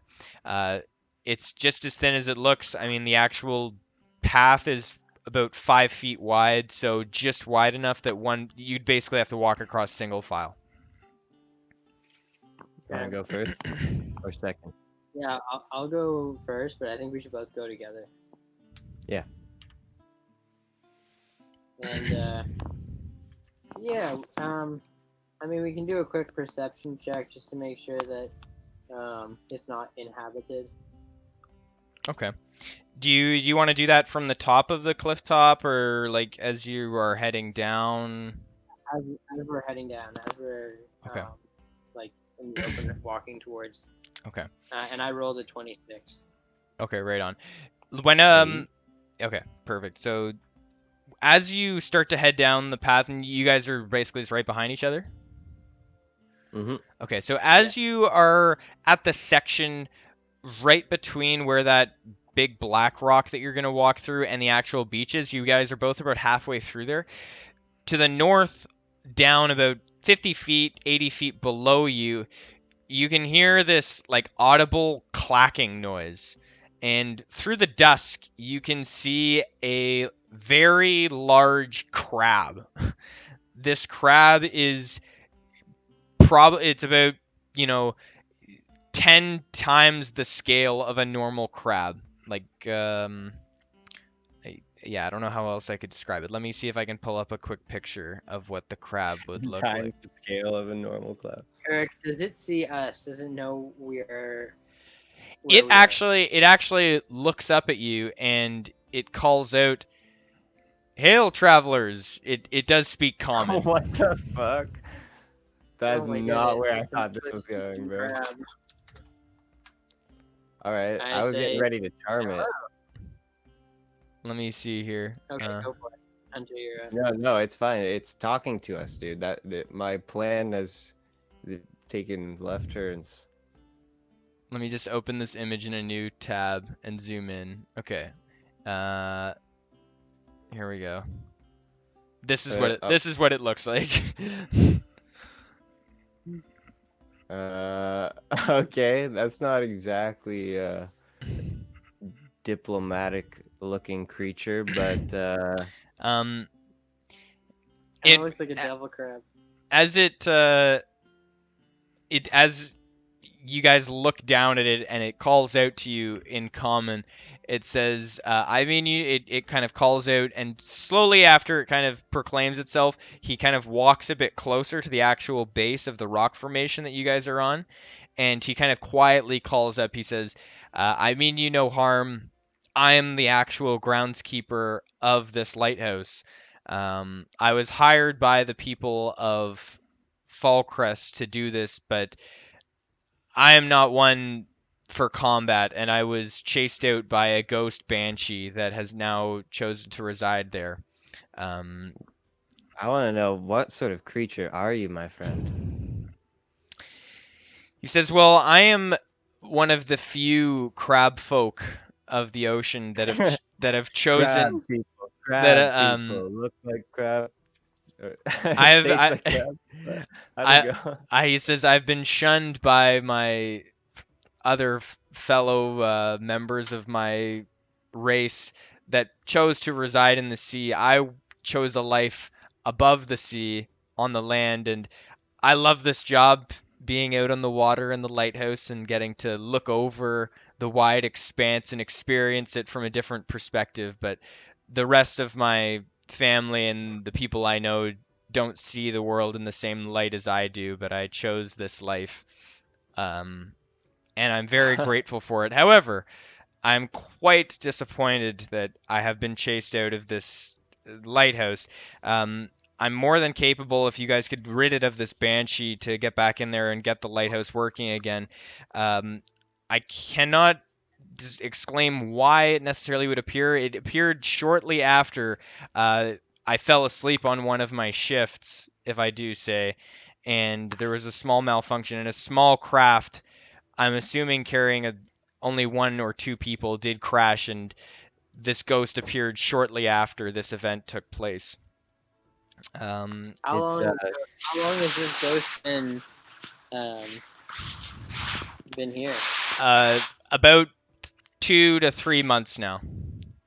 I've been living by the sea here, laying in wait for someone to arrive that I can explain the circumstances to, because I didn't really want to shamefully return to my employers. I was hoping that I could maybe solve this other means, and no one has come to check in on me for quite some time. I assume that there have been other events taking place that has distracted them from this lighthouse. During this period of time that you guys both know was the demon invasion and the dragon. So, yeah. Well, I mean, what a moron. Ships are just crashing on the shore, and he's just like, oh, just fixing myself. I'll keep that to myself, though. By the way, the rhyme is, crab people, taste like crab, talk like people. That's what I forgot. Taste like crab, talk like people. Anyways. Is that something that you came up with? No, that's South Park. Oh. South Park. There's crab people in South Park, and they chant that, crab people, look like crab, talk like people, or whatever. I can't even remember what the fuck I said 2 seconds ago. God Okay. Damn it. Okay. He says there's been a lot of ships that have crashed into this rock, some of which were not explicitly due to the fact that my failures in abandoning the lighthouse. But there is quite a few that were carrying small quantities of treasure. If you guys get me out of the hole and clear this banshee out of there and I can go back to doing my job, while you're doing this, I'll go scour some of these wrecks and see what I can bring up for you, as a token of my sincere appreciation. And I also wouldn't really complain if you didn't spread the word around that I abandoned my post out of, I would say, a small quantity of cowardice, but I mean, what do you expect me to do? I'm all soft. Have you attempted to save anyone from the shipwrecks? He doesn't say anything. Oh my goodness. All right, step aside, you fucking bitch. That's what I'm gonna say. He says, I take that as a yes. Yeah, we're fucking. Go scavenge at least 200 gold pieces for us. He says, I hope I can do better than that. And he crawls away into the sea and disappears into the ocean. Oh boy. So now we know there's a ghost. So we have a real bitch of a crab, but hopefully he can look after the lighthouse when we leave him. What's with that farting sound? Yeah, you guys hear that? That's I don't. Ben? No. What? It must be. Did you put on leather? Do you have leather pants on that couch or something? Wait, here. I'll mute my mic and then.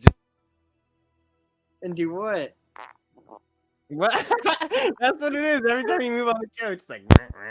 I don't know why it just started. You've been on that couch the whole time. That's I think so weird. Your ass or your arms are probably just getting like really sweaty and squeaking against it. Okay. Anyways, so as you guys have kind of advanced a bit farther down, the picture becomes a bit more clear as to what you're looking at here. For all intents and purposes, there's no way I can really easily edit this and stream it at the same time, but this is basically the picture that you see. The solid walls on the exterior. From what you can see on the outside, you've got a pretty good idea of what the interior probably looks like as well. Yeah, that's basically what it looks like.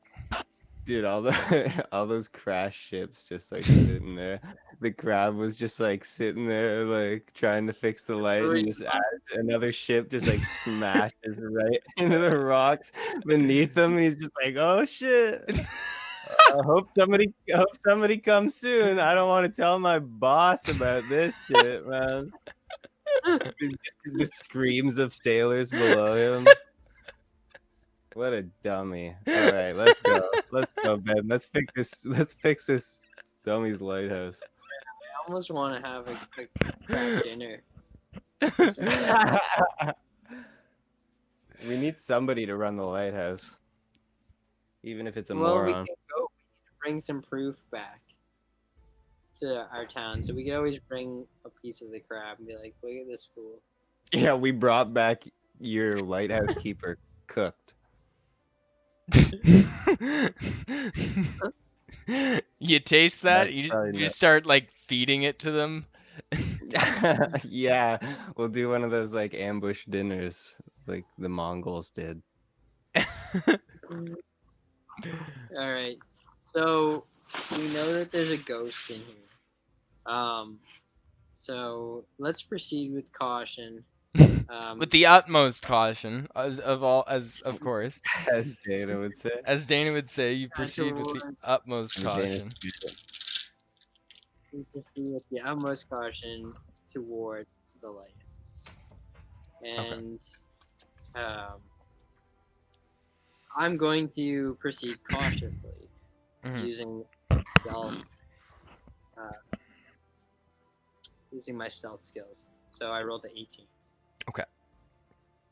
And you're gonna go in first. Okay, so then as you approach, the snow is falling lightly, gently. It's quite dark out. Are both of you, Ben? You're an elf. Hunter, what are you? A dwarf. Okay, so you guys both have low light vision. I think up to like 100 feet or something like that. So you guys are basically But yeah. in black and white is what the low light vision is. You guys can basically see the building on the front of it, the front of the building. Let me just see here if I have any actual flavor text for it. I think I've got some for the actual description of the building.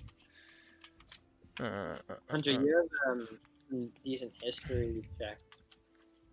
Yeah, I well, actually, Hunter, you're good at. You got masonry, I think, because you're a dwarf. Or Yeah, what. I am a stone mountain dwarf or whatever. If you want to send like a history or something using that stone skill.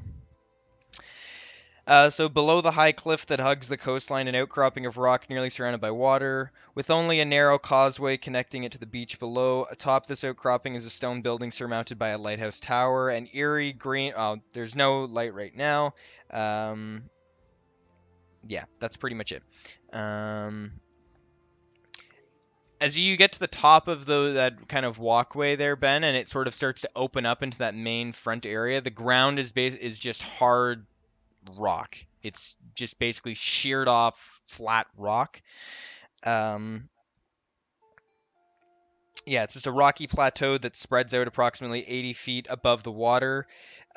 Leading into the actual lighthouse itself, there are two very solid-looking wooden doors.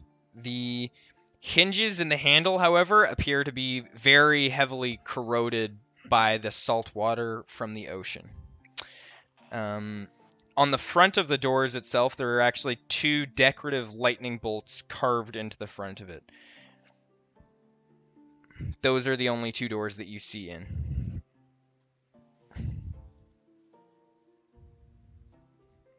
Okay. I mean, I'm good to just Are we close able on. to open the doors, or do they look locked? Can I do a perception check to see? If that door- dumb fucking crab left us with the doors locked, then we'd definitely grilling that bitch when he gets back. Yeah, we just try to open the door, and I rolled a 15. My buddy Zach says that the crab's name should be Mr. Krabs. Yeah. Our love original shit. Yeah. Your name so far. Yeah, I didn't come up with a name for the crab. Okay, so you want to try the door, Ben? MR is in short for moron. Yeah. Eugene Moron Krabs. Yeah, exactly. And so Ben, you're just gonna walk up and basically just try it? Yeah. Okay. As you grab the handles to the door, they're not locked, they're not restricted in any way. The hinges are very rusty, and as you start to sort of pull back on it towards you, it does make a moderately audible, like this beginning of kind of like a squeaking noise.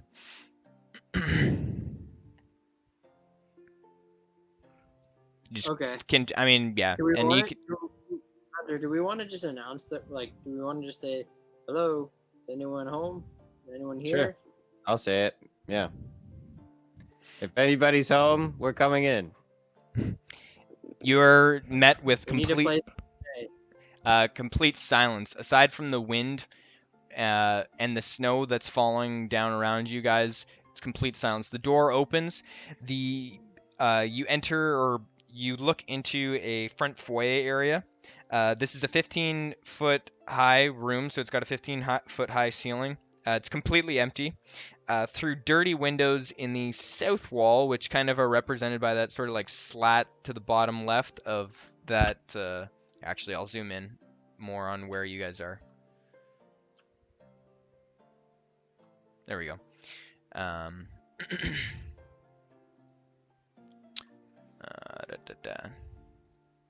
Yeah. So right here, there are some windows, dirty windows in the south wall that you can see 2 ships' masts jutting crookedly out from the water. Immediately beside that, there is another wooden door with a lightning bolt carved in the front of it. This wooden door seems to be slightly more well preserved, as well as another set of double doors right there. Just another similar set of double wooden doors. I mean the light bulbs at the top. Should we clear the bottom floor? I Yeah, think I think we need to find proof that we were at this lighthouse. So I'm gonna do another perception check just to see if there's anything laying around that we can use or to take back to show proof that we've been here. Okay, So I well, rolled an 18. I'll just start going up the stairs. Okay. All right. And Ben, you want to do a perception check? 18. Okay. You notice that the double wooden doors that are leading into the next area, the staircase, the rounded area into the actual lighthouse portion, is slightly ajar. To the south, that other wooden door that's closed, the door is completely closed, but you do notice underneath the door is a very, very light, almost flickering of light that's coming from underneath the bottom of it, but it's not quite. It looks a bit more akin to like a flash, like a much more like almost magical brief flash of light, but it's quite dim, quite dim.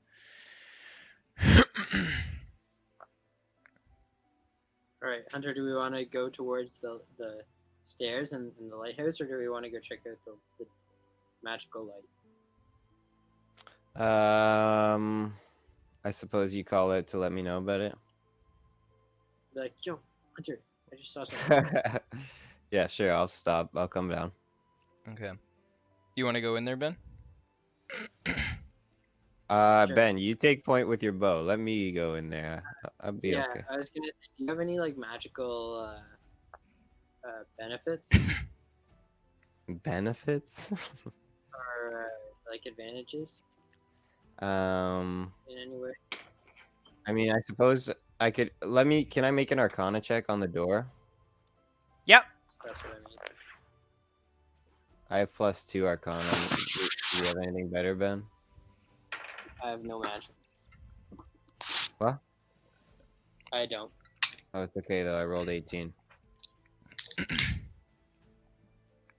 Okay. The door itself and the building you're inside of, there's nothing really like magical about that. There is something magic inside of that room though. You do get kind of like a sense of some sort of magical entity inside of the other room. You can't discern whether it's hostile or not. You're pretty sure that it's some sort of electricity sort of magic.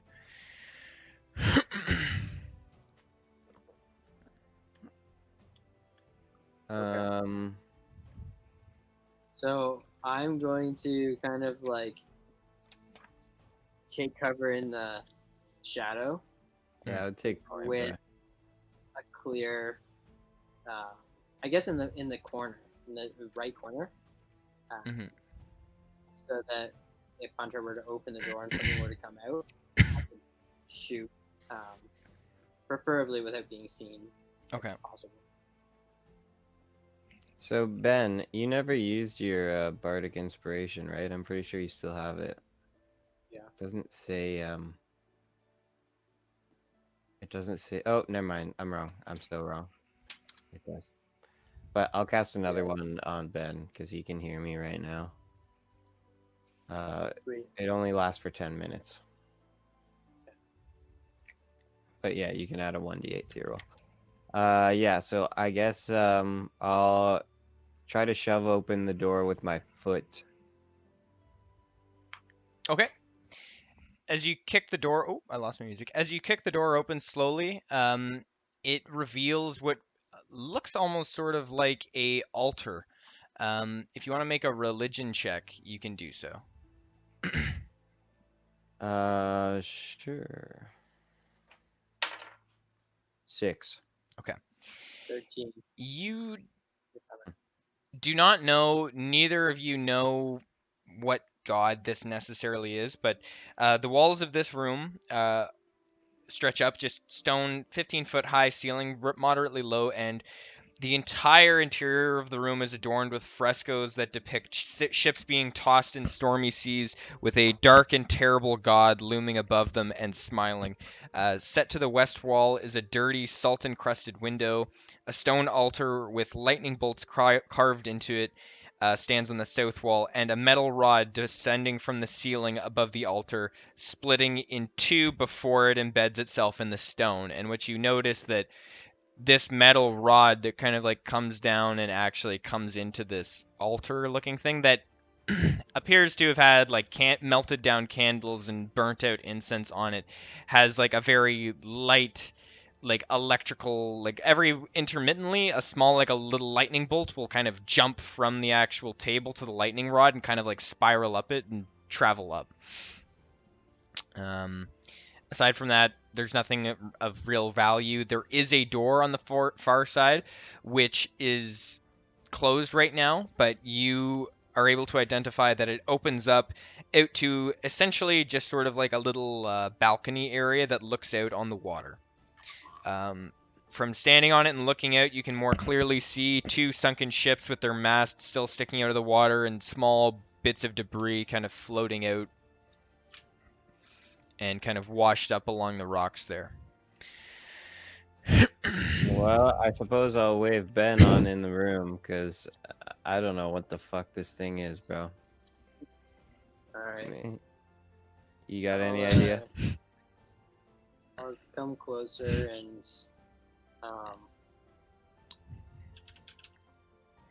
say, is anyone in here? It's fucking phasmophobia. Is there anyone there? Do Are you you? have what? Oh man, we gotta play some more of Go that, man. time. We gotta play some more of that. Yeah, we should. It's silent. Aside from the intermittent lightning bolts that kind of shoot up the rod, maybe one every 10-15 seconds or so. Complete silence. There's nothing of explicit monetary value aside from like candelabras, like candle holders, or small pieces of like paper that were used mainly just for like burning or lighting other candles and stuff. All right. Well, I'm out of here. I'm gonna go back, proceed up the stairs like I was. Okay. I'm too stupid for this lightning rod shit. Okay, so as you enter into the lighthouse interior, there's a spiral staircase with an ornate mix of stone and kind of like wire metal railing that climbs up the inside wall of this stone tower. Each staircase landing is 20 feet higher than the one below it, but it basically goes all the way up to the roof. So basically you go 20 feet Doors up. are great at climbing stairs. Let me just kind of zoom out here. Doors have really strong thighs. I'm just flying up the stairs. So as you basically go up, it kind of stops about halfway, about 40 feet up the total height of the lighthouse, where there's a landing and then a door. out to what you presume to be basically like a porch type thing, and then it continues up for another 20-30 feet to the actual top of the lighthouse beacon. Do you want to continue up to the top, or do you want to enter out onto the balcony? I'll go out onto the balcony. Okay. Okay, I'll keep climbing then. All right. Hunt. So Ben, you advance out onto the balcony there, which I think you guys can see. Yeah. On the street, that's what's on the stream. That's the area, like outside of the stairwell, right? That we're looking at. That yeah. whole thing So is the balcony. the round part is where you're going up right now, Hunter. And here, let me just move that. And oh, fuck off. Like, is that whole upper level the balcony? Yes, that is basically the roof on top of the buildings that you're on. That little metal, that little round point, in the southmost part of that is actually the lightning rod that you presume connects to the altar below you. Ben is the only one that's seen this lightning rod, and Hunter, you're going to continue up to the top. Yes, I'm gonna continue up to the top. I will begin playing Back in Black by AC/DC. Okay, make what skills specifically relates to your bardic playing? I don't know, probably performance, right? Oh yeah, you can make a performance check. I'm also proficient at the lyre. So I think I would be using, but it doesn't really matter. I'll make an epic roll either way. Oh, 17. Okay. As you begin to strum the opening chords to AC/DC's Back in Black, and Ben, you head out to the actual. You're on the balcony right now, or the roof. Yeah. You can see Hunter. So Hunter, as you get up, then the staircase kind of opens up into this enclosed sort of glass area with there's kind of, it's completely surrounded in glass, and there's a couple of openings, like 3 openings there to actually go out and look down on the surrounding area. You've got a very good view of the area right now. The snow is still blowing, so you can just barely see the mainland and the tree line, but aside from that, you can't see too much farther. But you have a very good view of all the sunken ships, and especially from above, even though it's getting dark with your low light vision, you can see the outlines of at least 10 decent sized ships that have been sunk on this rock formation. Lots of debris scattered all over the place. As you begin to strum the first chords, and Ben, you kind of hear the echoing of these chords as Hunter begins to play them.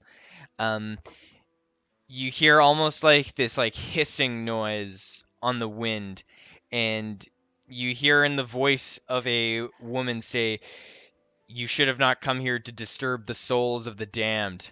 And about 30 feet away, hovering in the air, pretty much parallel with the height of the roof that you're standing on, you see like this apparition of this woman dressed in kind of like a black flowing dress, that is like completely torn asunder and damaged, and she's got like long dark hair as well, kind of floating there with a hand outstretched pointing straight at you.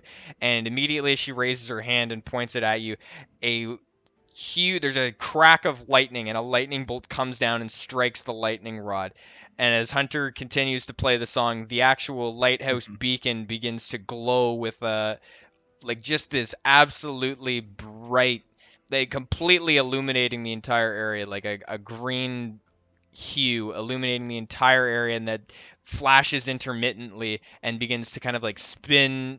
The lighthouse basically starts to operate again, and this green light begins to slowly rotate around. And you can all roll for initiative. Plus Dex, right? Oof. Yeah. I don't even want to look at that roll. Sick.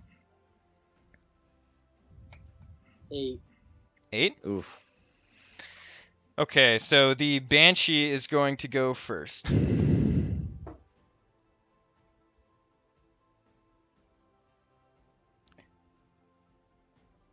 All the while, before Hunter has his turn, he is currently like ripping chords from AC/DC's. Hell yeah, I got it going on in my head. Just absolute. I made it to the solo. So Ben, you are going to make, both of you actually, because I'm assuming both of you are looking at it. You're gonna both make a wisdom saving throw. You're gonna have to roll above a 13 or higher to save against this, or be frightened. Ooh, I rolled an 8. Okay.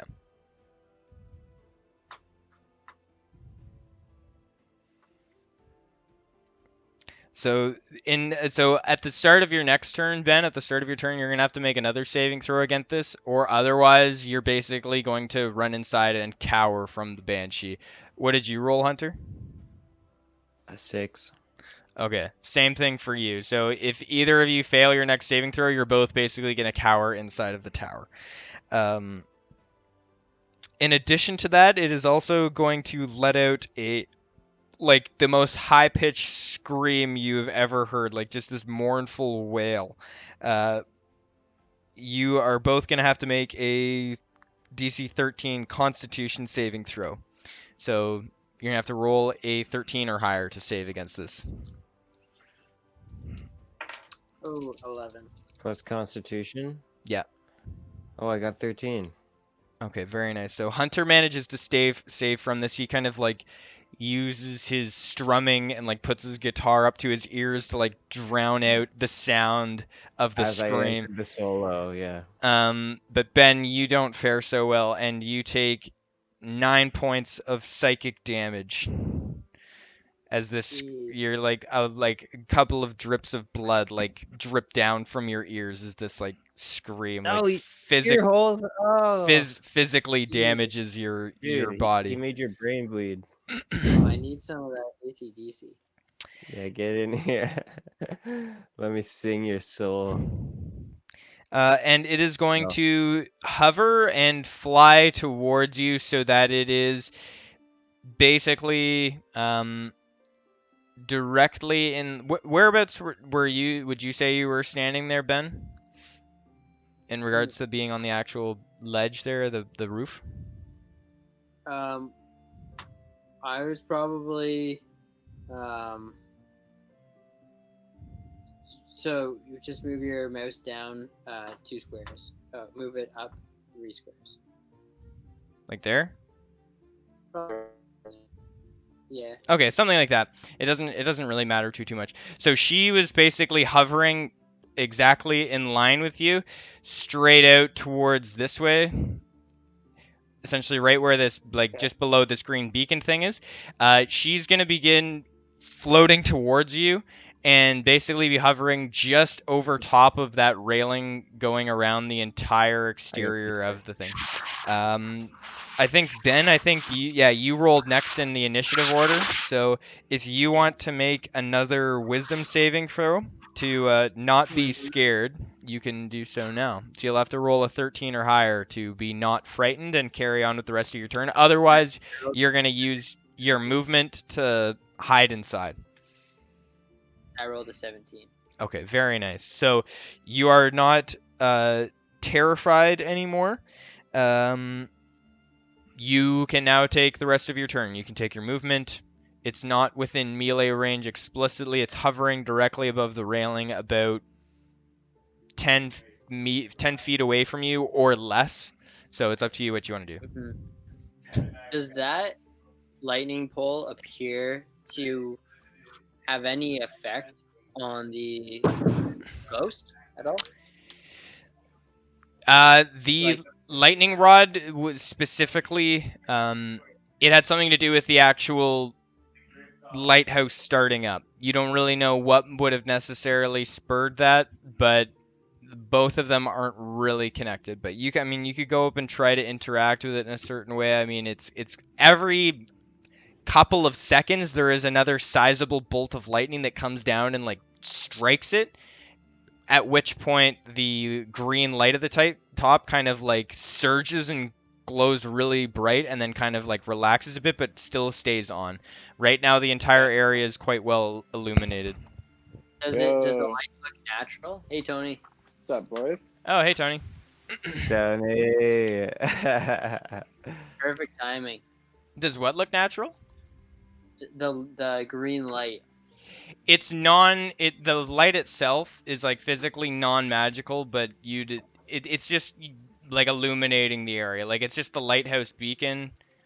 If you want, you can use your action right now to make an actual like religion check or something like that to try to maybe gain a little insight, or you can use it to attack or something because you are in combat. I take a shot at it with my bow. Okay. Now I'm not sure at level 5 with the ranger if you get multi-attack or how that works. No, I don't. No? Okay. Not with the bow and arrow. Okay. I rolled a 23 to hit. Okay, that'll definitely hit. Perfect. Yeah, I only get the double attack with the sword with my swords or daggers. Okay. And so now I will do Yeah, you can just roll for damage. 12 damage. Very nice. Is there anything else you want to do, or you want to just stay kind of standing where you are? No, I just want to take a shot and maybe like, yeah, that's it. Very nice. Maybe take like 2 steps back, or. I mean, you could step into that like the actual doorway entranceway, but still stay on the roof. But it's up to you. I like being outside because I can see what's happening up top. True. Okay, Hunter, you're up.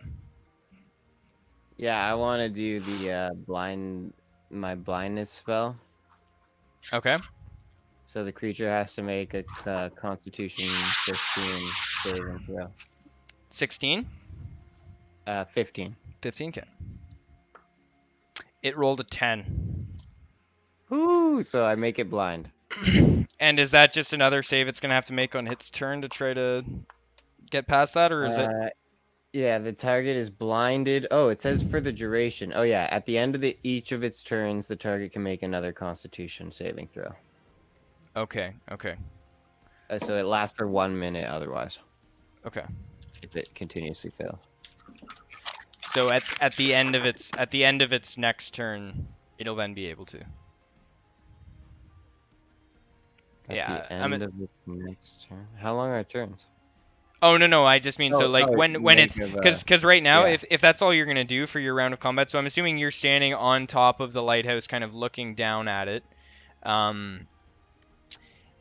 So now it's the actual Banshee's turn, so it makes that next save at the end of this turn that it's gonna take right now. I believe so, yeah. Okay, alright, sounds good. So the actual blinded, it just means that a creature can't see and automatically fails an ability check that requires sight. Attack rolls against this creature have advantage, and the creature's attack roll has disadvantage. So what it's going to do right now is the Banshee is going to fly up to Ben, and it's going to basically reach out its hand again and attempt to basically make a melee spell attack and just like do just imminent like necrotic damage to him as she reaches out just with this like black lightning kind of shooting out from its hand. And basically it's just a melee spell attack, so it's just making a normal attack. What's your armor class, Ben? Yeah, and while you say that, I'm actually going to use one of my perks, which is called Uncanny Dodge. Okay. When an attack that you can see hits you with, with an attack, you can use your reaction to held the attack's damage against you. Okay, and that's on the opponent's turn? Yeah. Okay. Cool. So you won't have your reaction for it. So it halves the damage if you get hit. Yeah. Okay. Cool. It is blinded right now though, so it is going to have disadvantage on this. So its first roll it rolled a 10, and on its second roll it rolled a 4. So I don't think that beats your armor class. Anyways, so that pretty much does it for it. I think Yeah, that's it. Ben, it's your turn again. Right now it's hovering just off the ground, but right in front of you, within melee attack range. Like it's literally in the square right beside you right now. Okay, so I'm gonna use my dagger, and I'm going to do a double attack. Oh, okay. Right before you do that, I'm just gonna do its check for the blinded to see. And it was a 15 there, Hunter.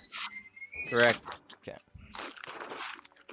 It rolled a 17, so at the start of its next turn, it's not going to be blinded. But Ben, you can go ahead with your dagger attack.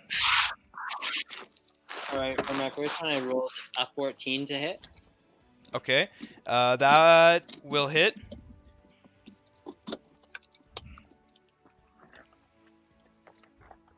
And 6 damage. Okay.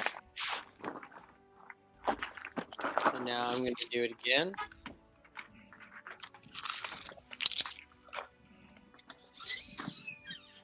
$13 to hit. That'll hit as well.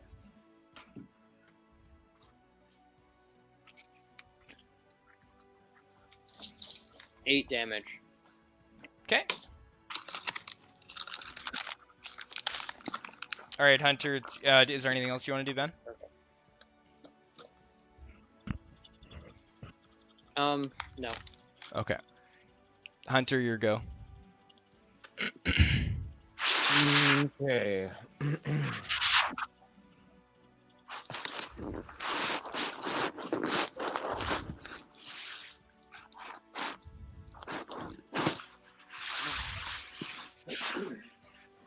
Yeah, okay. I would like to use my shatter ability. Okay. It's yeah, it's a 2nd level spell. The creature oh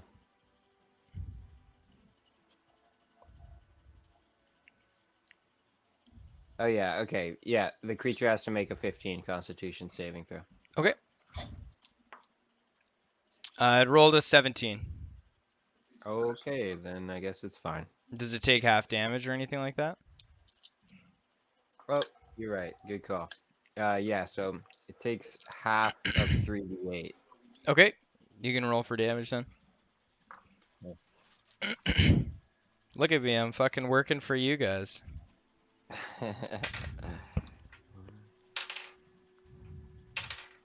God damn it. I had half of 5. Do I round up?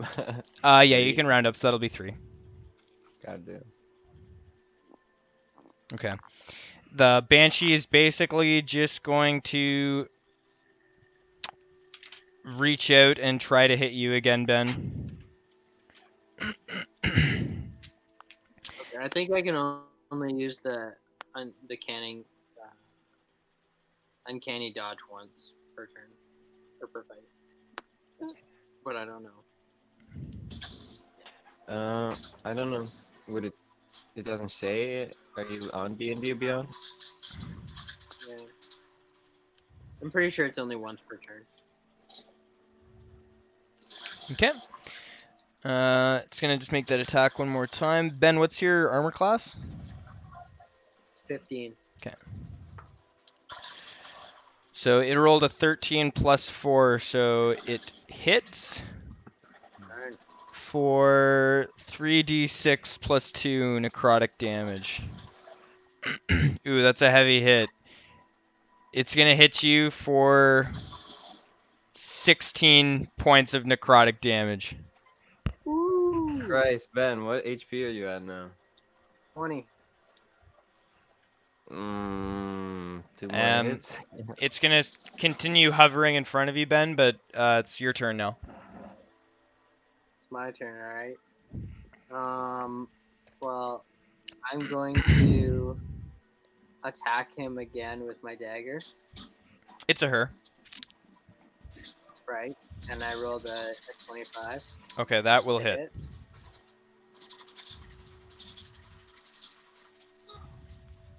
7 damage. Okay.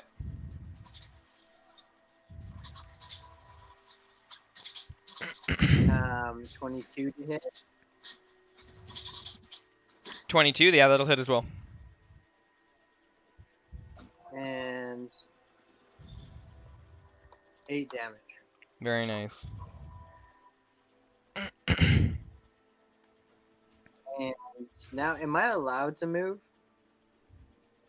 To be able to, you technically can. Moving away from it will incite an attack of opportunity. You can basically like strafe around it if you want, with no disadvantage because you're not leaving the attack range of it. But once you leave the attack range of it, then it'll get an attack of opportunity on you.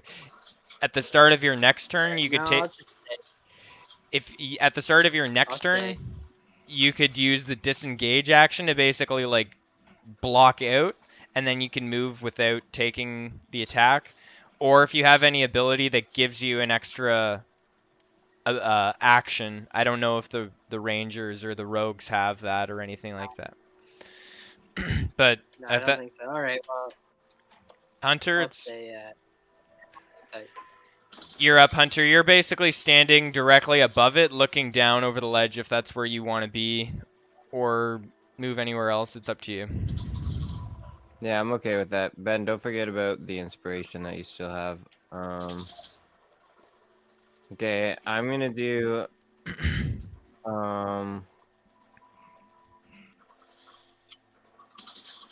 level 3 shatter. Okay.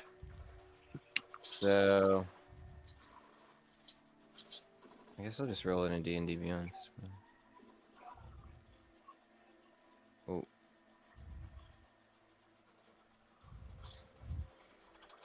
Oh. 18. So I had 20. Oh, I'm stupid. he has to make the Constitution 15 throw. Okay.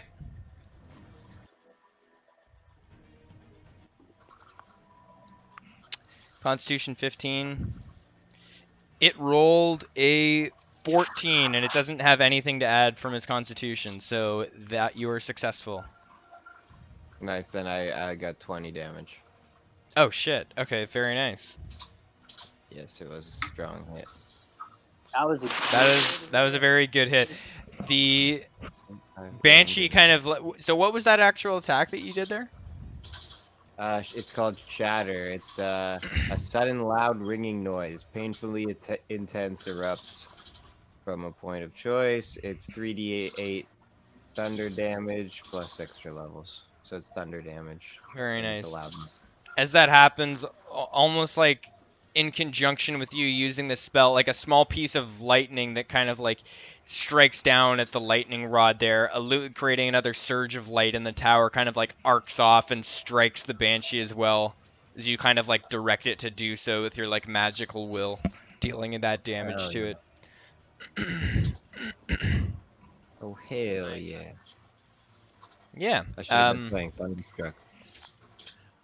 The Banshee, still being in front of Ben, is going to, having just taken this large quantity of damage, is going to also reach out and basically just try to hit you again with its crippling touch. It rolled a 16, 12 plus 4. So it's going to hit you again. This time only dealing 8 points of necrotic damage. And Bennett, is your turn again. I'm gonna say, screw you, Banshee. And I'm gonna stab it in the eye. 21 to hit. That'll hit.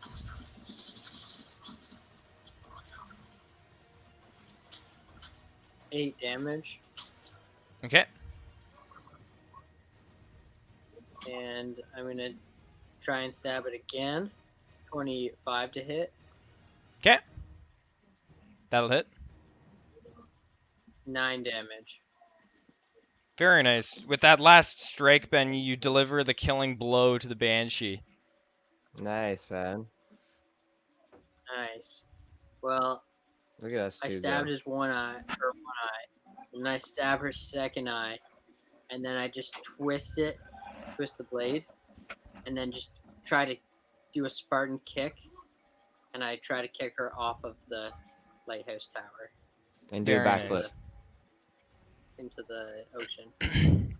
Yes, you most certainly do that as you send the animated corpse, this ghostly figure, down. It kind of like bounces off the sides of the rocks and kind of just like shatters into thousands of glowing pieces that then slowly lose their light and sort of dissipate into the water as they kind of like fall down there.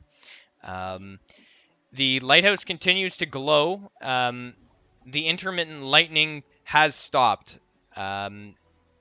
If you guys go back downstairs, and the altar in the downstairs is like permanently alight. There is like kind of like a constant sort of like little string of lightning kind of almost continuously jumping from different points on the altar to the lightning rod, powering the lighthouse, and the light continues to swirl around in all directions, operating autonomously.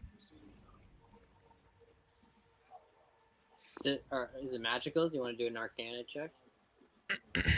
Yeah, I don't know how much more I'll find out about it, but sure, I'll try again. Yeah, if either of you want to make an another Arcana or religion, you can. How's your religion, Ben? I'm just a thief, rogue. I only had 12 Arcana or religion. I only have +2 in each. All right, I'll do an Arcana check. Ooh, 17. That's an Arcana? Yeah. Very nice. You know that this is basically like a conduit of energy that is used to power this lighthouse. It is specifically related to whatever god it is. You are able to identify that it is a god that is specifically related to lightning and lightning bolts, but you don't know which religion or what god it is specifically. But it's like a god of the sea and the weather. You're assuming that the dark presence of this like evil spirit was probably negating its abilities to kind of like transmit its power to actually allow this lighthouse to operate. But now it appears to be fully functional and doesn't seem to have any problems with it. Great. So, that's excellent. No more demon, no more ghost. So, where's Mr. Crab? Yeah, we don't know where Mr. Crab is, but either way, we're gonna have to camp the night in the building. Yeah, we deserve a rest. And I don't know if we can like get Tony in here somehow. Yeah, I mean, we can continue for a little bit if you guys want. Tony, you're kind of tuning in nearing the end of the game. But what do you guys think? Like, are you guys gonna kind of like rest up here for a little while in the lighthouse, or? Definitely rest. It's probably around like 9:00 p.m. right by this point. We definitely have to camp the night here. I mean, we probably have time to maybe go check out the ships or something, or the shoreline, but other than that, yeah. Okay. We need to check out. We need to get Mr. Crab to give us our reward and bounty. We need proof to take back to collect our reward for. Well, all we can do is wait for Mr. Krabs. Hopefully he's back by the morning. Tony, we're on a side quest to find a legendary sword that will help us defeat the dragon, which we're planning to go after within the next week. Yeah. So shortly after you guys set up camp and are kind of resting, if you guys have any rations, you'll each consume one of them in your period of rest. About an hour after you guys kind of set up and are chilling in there, in that main foyer out of the cold, you hear kind of like a light knock at the door, or you hear kind of like a little scuttling noise, immediately followed by kind of like a knock at the door, and the door slowly creaks open, and you do see the figure in the dark of the crab. Come on in, Mr. Krabs. He's kind of What's he like, got for us? he's dripping with water, and he's kind of got like seaweed all strewn across his body. But you do notice that held in his grasp, there are multiple shiny objects that after he enters into the room, he kind of lets clatter to the floor right in front of you. Well, let's inspect. Excellent. We tell Um, him, you know, it was a mighty battle, but we have been victorious. Wait, Ben, you're And letting he this guy off goes, the hook too easily. Yo, Mr. Krabs, what's up with the Banshee? Why didn't you tell us about that? He says, I could have sworn I mentioned it. I said that there was like a spectral being that chased me out of. Yeah, and the reason I'm telling him about Yeah. our mighty victory is 'cause I'm like pretty severely damaged. He Yeah, says, I okay. could have sworn that I informed you guys of its presence. I don't think I relinquished that detail. It was the sole reason why I wasn't in there doing my job. Well, He says, this dwarf's a little forgetful, so you'll have to forgive me. I suppose this is a bit akin to grave robbing, but these are some items of value I found. And on the floor that he is laid down, kind of draped in this soaking wet red, almost looking kind of like a cloak sort of thing, there's a sort of sharp protruding object that's sticking out of it. Hey, Tony, you want to just turn down your mic or like mute it or whatever? Because it's like, I think. Is it coming through? Yeah. Shit. It's all good, dude. You can see what appears to be like the length of blade that kind of looks like almost like a very thin sword kind of protruding out the side of it. As he unfurls the cloak that's actually containing it, he says, this right here is a bright red cloak that I found on a corpse of one of the ship's captains, one of the skeletons. Nothing inherently magical about it, but it's kind of like a red decorative cloak. There is a small lockbox, little wooden lockbox that's kind of about the size of like 2 loaves of bread pushed together. A purple kind of leather pouch with a drawstring at the top that's closed that appears to have some sort of object in it. And this unrusted long rapier. It has all the stats of a normal rapier. The sword is called the Sword of the Star-Crossed Lover. It is a +1 rapier.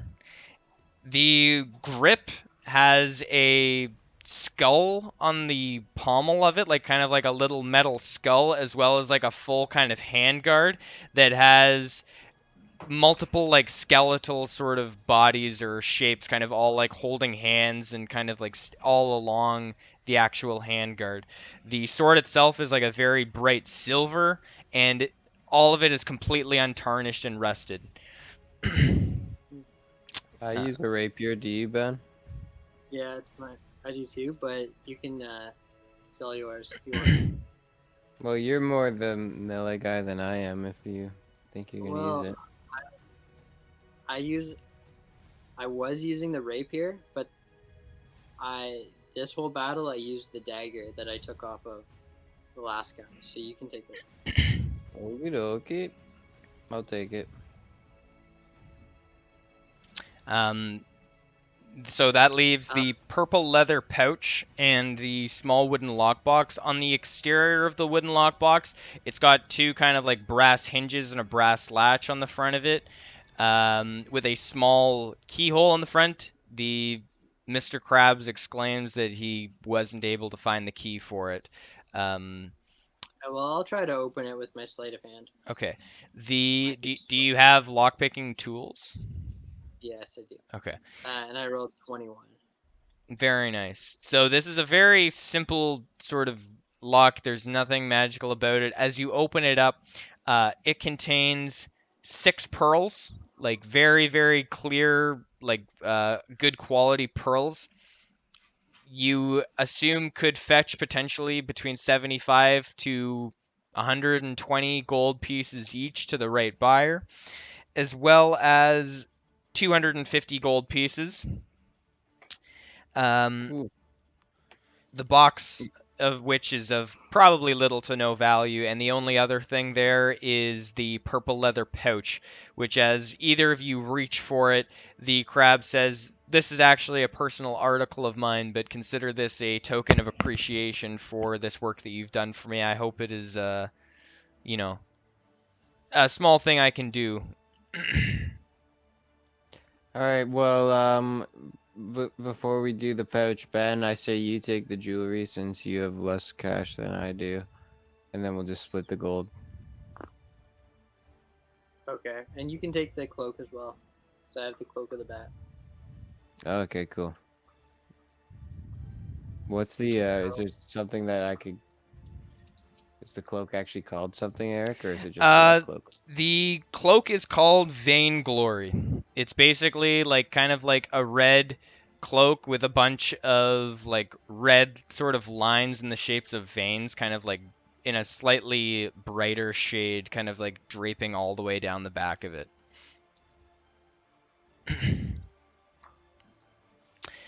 The interior of the cloak is just like a solid red, sort of like velvet almost, just a very deep, deep red. So it's like both sides are like a deep red, and the exterior of it has very like light, a slightly lighter shade of red with all the little veins going down the back of it. Okay. I don't know how to. In D&D Beyond, you can probably go in and make like a custom item, and then just add it to your character sheet. With the what? So the pearls I should just add as pearls? Yep. Yeah, you can just write 6 pearls, and then put in as like value approximately 75 to 100 gold pieces, or Hold just on one sec. yeah. Just figure out how to add an item. Yep. Inventory.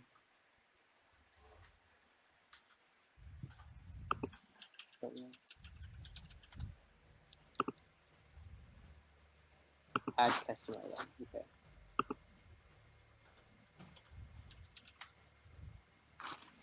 Okay, good. The custom item.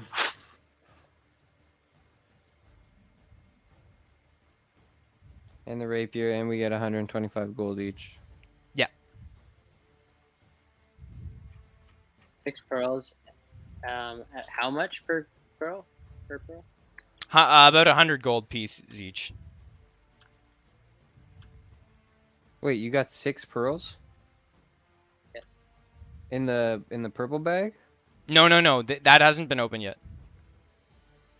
Oh wow, I didn't. Well, hold up. I didn't realize all this jewelry was worth so much.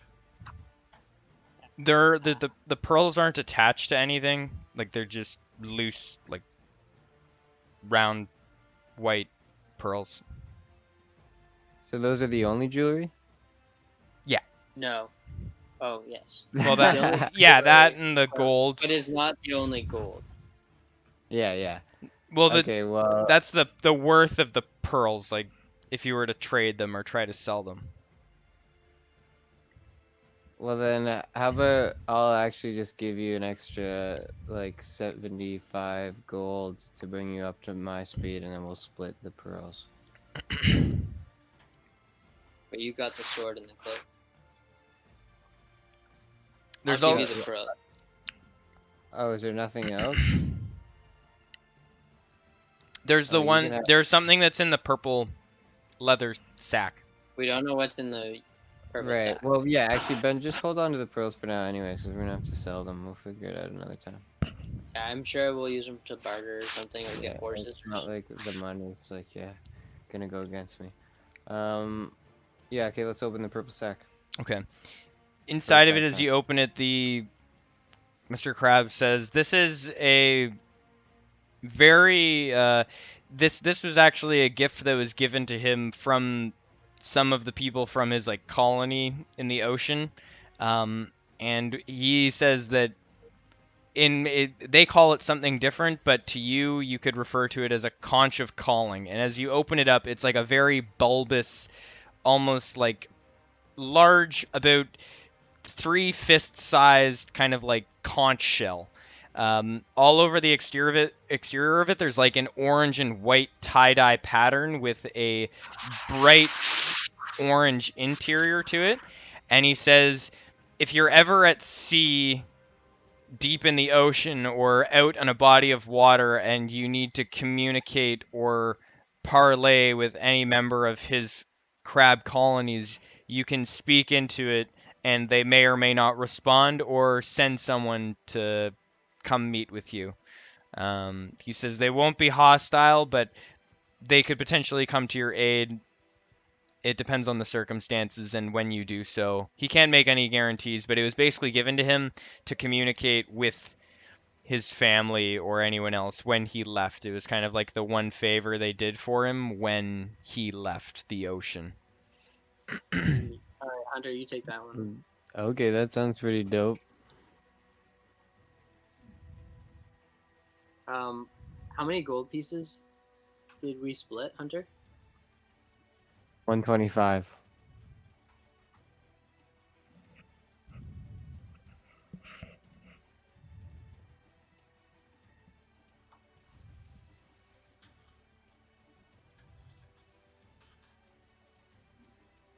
Yeah. So that being said, I mean, you guys haven't really taken your long rest yet, but do you guys want to just end it off with you guys resting up in the lighthouse and then carrying on either to the Dragon's Barrow or back to Phandalin? Yeah, I definitely need to take a long rest. I'm at 12 hit points. Yeah, that's a fine place for us to call it. It's in the lighthouse. It was a dope session. Yeah, not bad for just the two of us. It's too bad Bennett couldn't have stayed on, and I mean, I know Tony was busy. Sorry, Tony. I know. I mean, we've been playing for about 3 hours, which is about. No, it's good. I just wanted to catch the tail end of it, see what you guys were doing. Yeah, no worries. So, if you want to rewatch any of it, you can hop on my stream, and it's all gonna be like uploaded on that. And I've also been recording this, so I'm hoping to maybe try to do a little bit of rough editing and then potentially upload it to the YouTube channel, but we'll see. But yeah, so just in summary, basically what happened was so in the last session, Hunter's character was kind of pissed off at you for beheading the hostage that they had. So for all intensive purposes and story reasons, we basically said that Hunter basically like scared you and Dana's character off. And just intimidated them away. So then Bennett, Ben, and Hunter basically went from Axeholm back to Phandalin, kind of chilled out there, got paid for completing the quests that you did. How much, actually, if you want to update your character sheet then, Tony, how much did I say that you guys got paid for completing those quests? Is it 200 gold each? 200 each. I forgot to add that too. Yeah. So Tony, if you want to add 200 gold to your character sheet, or make a note of that, because that's how much everyone got paid for basically completing those last 3 quests. Okay. The captain of the guard, Gogrin, mentioned that within the next week, he's kind of mounting enough troops or gathering enough resources that he intends on leading a small party of like 2 or 3 of his own troops and himself, and then in combination with you guys, up to Icespire Peak to hopefully take out the dragon, which actually Hunter and Ben and Bennett's characters had intermittently heard like roaring from on top of the mountain. Yeah, and they basically got that information. They have the information on the logging camp where the bandits are from, that they're hanging out at, as well as Dragon's Barrow, where there's like rumors of maybe a magic dragon killing sword. And then they just went and checked out this lighthouse, which was kind of like a side objective that they got from the town hall as well, which they're also going to get paid for. So yeah, so that's basically like the main summary of this. Yeah, anything else from you guys? Like, what are you guys thinking of doing for the rest of the night?